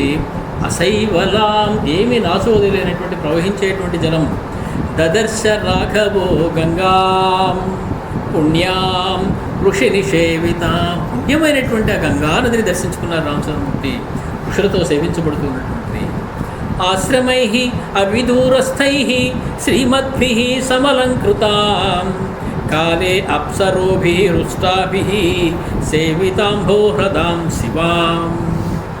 దానికి సమీపంలోని అనేకమైనటువంటి ఆశ్రమాల్లో శ్రీమద్భి, ధర్మ సమృద్ధి కలిగినటువంటి వారి చేత సమలంకృతమైనటువంటిది. కాలే అంటే క్రీడాకాలే, క్రీడా సమయంలో అనేక మంది అప్సరోజనులందరూ కూడా వచ్చి విహరించేటువంటి హ్రదములు కలిగినటువంటి ఆ గంగా నదిని రామచంద్రమూర్తి చూశారు. దేవదానవ గంధర్వై కిన్నరై ఉపశోభితాం నానా గంధర్వ పత్నీభి సేవితాం సతతం శివాం. ఎప్పుడూ మంగళకరమైనదే ఆ గంగా నది. ఎప్పుడూ దేవదానవ గంధర్వ కిన్నరులతోటి నానా గంధర్వ పత్తులతోటి స్నానాలు చేయబడుతూ అక్కడ జలక్రీడలు జరుపుతూ ఉండేటువంటి ప్రదేశమే. దేవక్రీడ శతాకీర్ణాం దేవోద్యాన శతాయుతాం దేవార్థం ఆకాశగమాం విఖ్యాతాం దేవపద్మిని. ఇటువంటి అద్భుతమైనటువంటి గంగానదిని ఆయన చూశారట. అక్కడ జలాఘాత అట్టహాసోగ్రాం ఫేన నిర్మల హాసిని. గంగానదే ఒక అందమైన స్త్రీ అయితే జల ఆఘాత అట్టహాస ఉగ్రాం, అట్టహాసం అంటే ధ్వని చేసేటట్లుగా నవ్వడాన్ని అట్టహాసం అంటారు. ఈ జలం రాళ్ల మీద పడినప్పుడు వచ్చేటువంటి చప్పుడు అట్టహాసం చేస్తూ నవ్వుతున్నట్లుగా ఉంది. ఫేన నిర్మల హాసిని, దాని మీద ఉన్నటువంటి నురుగు నిర్మలమైనటువంటి మందహాసంలా ఉంది. కచిత్ వేణీకృత జలాం, అప్పుడప్పుడు స్త్రీ యొక్క జడవలే వంపులు తిరిగినట్టు ప్రవాహం కలిగి ఉన్నది. క్వచిత్ ఆవర్త శోభితాం, అప్పుడప్పుడు సుడిగుండాలు కలిగి ఉన్నది. క్వచిత్ స్థిమిత గంభీరాం, ఒక్కొక్క చోట ప్రవాహం స్థిమితంగా గంభీరంగా ఉంది, ఎక్కువ వేగం లేకుండా. క్వచిత్ వేగ జలాకులాం, అప్పుడప్పుడు చాలా వేగంగా ప్రవహిస్తున్నది.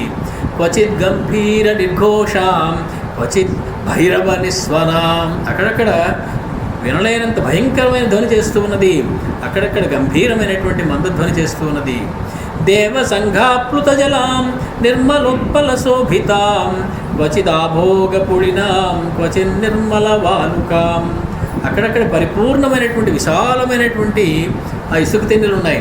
అక్కడక్కడ వాలుకలు ఉన్నాయి. వాలుకలు అంటే నది యొక్క ప్రదేశం, అది ఒరుపుకుంటూ వెళ్ళేటువంటి ప్రదేశంలో ఉన్నటువంటి ఆ ఖాళీ జాగాలు. హంస సారవ సంఘుష్టాం చక్రవాక ఉపపూజితాం సదా మదైశ్చ విహగైః అభిసన్నాదితాం తరాం. చక్రవాకములు, పక్షులు, హంసలు, సారసములు, విహగములన్నీ కూడా అక్కడ ధ్వనులు చేస్తూ ఉన్నాయి. క్వచిత్ తీర రుహైః వృక్షైః మాలాభిరభిశోభితాం. వృక్షములన్నీ దండకట్టి మాలలా పేర్చారన్నట్టు ఒకదాని తర్వాత ఒకటి సిస్టమేటిక్గా ప్లాంట్ చేసినటువంటి వృక్షములా అన్నట్లుగా ప్రకాశిస్తున్నటువంటి వృక్షముల యొక్క వరుసలు ఉన్నాయి. క్వచిత్ ఫుల్లోత్పలచ్ఛన్నాం క్వచిత్ పద్మవనాకులాం. అక్కడక్కడ ఎన్ని కలహారములు పూసాయంటే, ఎన్ని కలువలు పూసాయంటే అవి మొత్తం నీరంతని కూడా కప్పేసాయట. అసలు ఇక్కడ నీరు ఉందా లేదా అని తెలియటం లేదు. అన్ని పువ్వులే కనపడుతున్నాయి, అక్కడ నీరు ఉందా లేదా అని అనుమానం వస్తూ ఉందట. క్వచిత్ కుముదషండైశ్చ కుట్మలైరుహశోభితాం. అప్పుడప్పుడు ఎర్ర కలువలు, కలహారములు ఇవన్నీ కూడా నానా పుష్పరజోధ్వస్తాం సమదామివ చ క్వచిత్. అంటే పుప్పొడి, పువ్వుల యొక్క పుప్పొడి చల్లబడి నీరు కనపడటం లేదు, ఓన్లీ పుప్పొడి ఒకటే కనపడుతుందట. అది అనేక రంగుల్లో ఉన్న పుప్పొడిట. ఒక చోట ఒక రంగు, ఒక చోట ఒక రంగు, ఒక చోట ఒక రంగు చల్లబడి అద్భుతమైన సమదామివ క్వచిత్. ఒక స్త్రీ వలె అది ప్రకాశిస్తూ ఉన్నదట. వ్యపేతమల సంఘాతాం మణి నిర్మల దర్శనాం దిశాగజైః వనగజైః మత్తైశ్చ వరవారణైః. రకరకములైనటువంటి ఏనుగులు ఆ నదీ సమీపంలో తిరుగుతూ ఉన్నాయట. దేవోపవాహ్యైశ్చ ముహుస్సన్నాదితవనాంతరాం ప్రమదామివ యత్నేన భూషితాం భూషణోత్తమైః. ప్రయత్నపూర్వకంగా అనేకమైనటువంటి అలంకారాలు ధరించుకున్నటువంటి స్త్రీ వలె అనేకమైనటువంటి అలంకారాలతో శోభిల్లుతూ ఉన్నదట గంగానది అనేటువంటి స్త్రీ. ఫలైః పుష్పైః కిసలైః వృతాం గుల్మైః ద్విజైస్తథా సింసుమారైశ్చ నక్రైశ్చ భుజంగైశ్చ నిషేవితాం.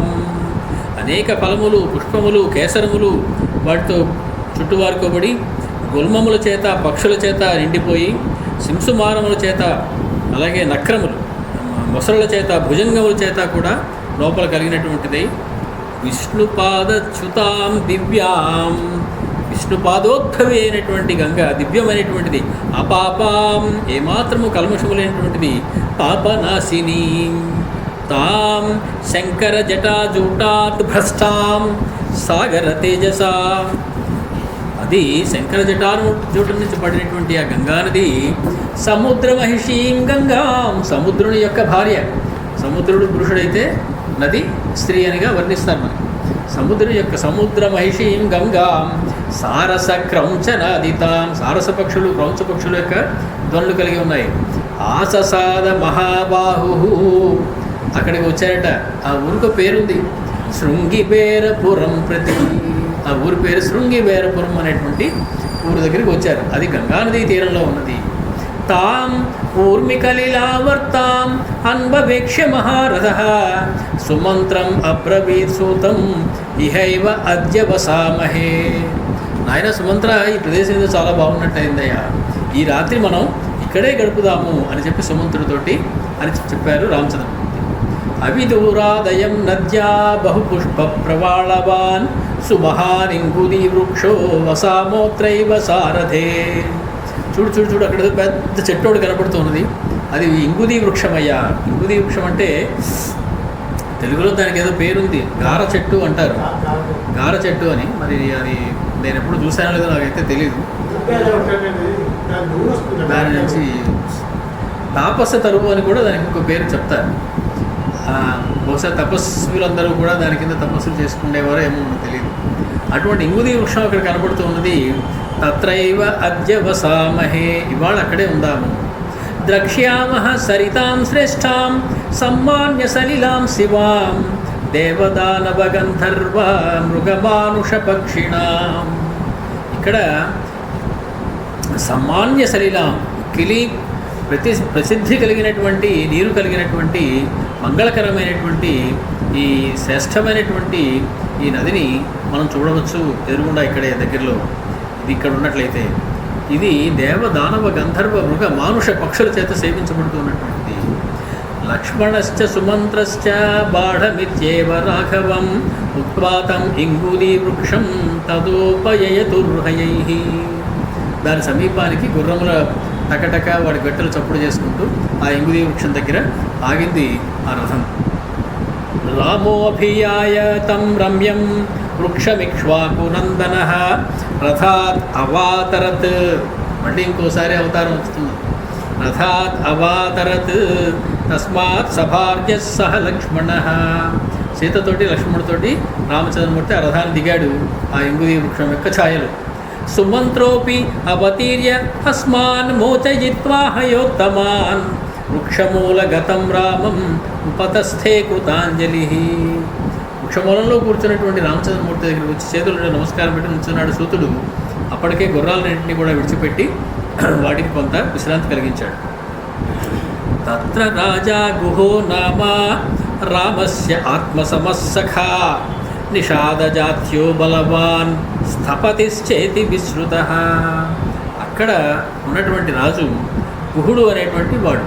అతడు రామస్య ఆత్మసమస్సఖా, రాముడికి తన ఆత్మతో సమానమైనటువంటి స్నేహితుడట.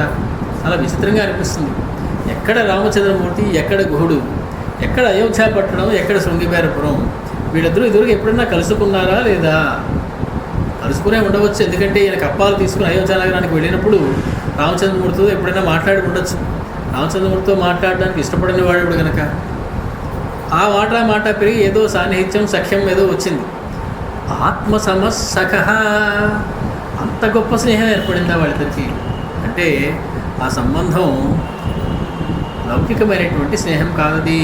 ఆత్మసమస్సఖ, ఈయన ఆత్మ ఆయన పరమాత్మ, ఈయన జీవాత్మ ఆయన పరమాత్మ, అది వాళ్ళిద్దరికి ఉన్న సంబంధం. ఆ సంబంధం కలిగినటువంటి నిషాదజాత్య, నిషాద జాతికి చెందినటువంటి బలవాన్, బలవంతుడైనటువంటి స్థపతి. స్థపతి అంటే అధిపతి అని ఇచ్చారు వ్యాఖ్యానాలు. అధిపతిశ్చేతి విశ్రుత.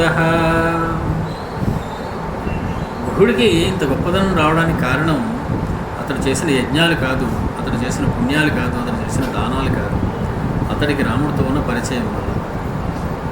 రాముడితో పరిచయం ఏర్పరచుకుంటే మనం ఎంతటి వాళ్ళం కావచ్చో గుహుడు మనకి నేర్పుతున్నాడు. అతను మనం ఏమి చేయక్కర్లేదే, రాముడితోటి రోజు మాట్లాడండి చాలు. ఒక్కసారి రాముడిని రామా అని చెప్పి పిలిచి రాముడితో మాట్లాడితే రామస్య ఆత్మసమస్సఖా, మనం కూడా రాముడికి ఆత్మసఫలం అయిపోవచ్చు. అది చెప్పబోతుంది గుహుడు యొక్క చరిత్ర మనకి. ఈ రకంగా గుహుడు మనకి ప్రవేశించిన తర్వాత ఏం జరిగింది అనే విషయాన్ని, గుహ రామ సంవాదాన్ని, గుహుడు ఏ రకంగా రామచంద్రమూర్తికి సహాయం చేశాడనేటువంటి విషయాలను మనం వచ్చే నెల మళ్ళీ ముచ్చటించుకుందాం. స్వస్తి. మంగళం కౌసలేంద్రాయ మహనీయ గుణాత్మనే చక్రవర్తి తనూజాయ సార్వభౌమాయ.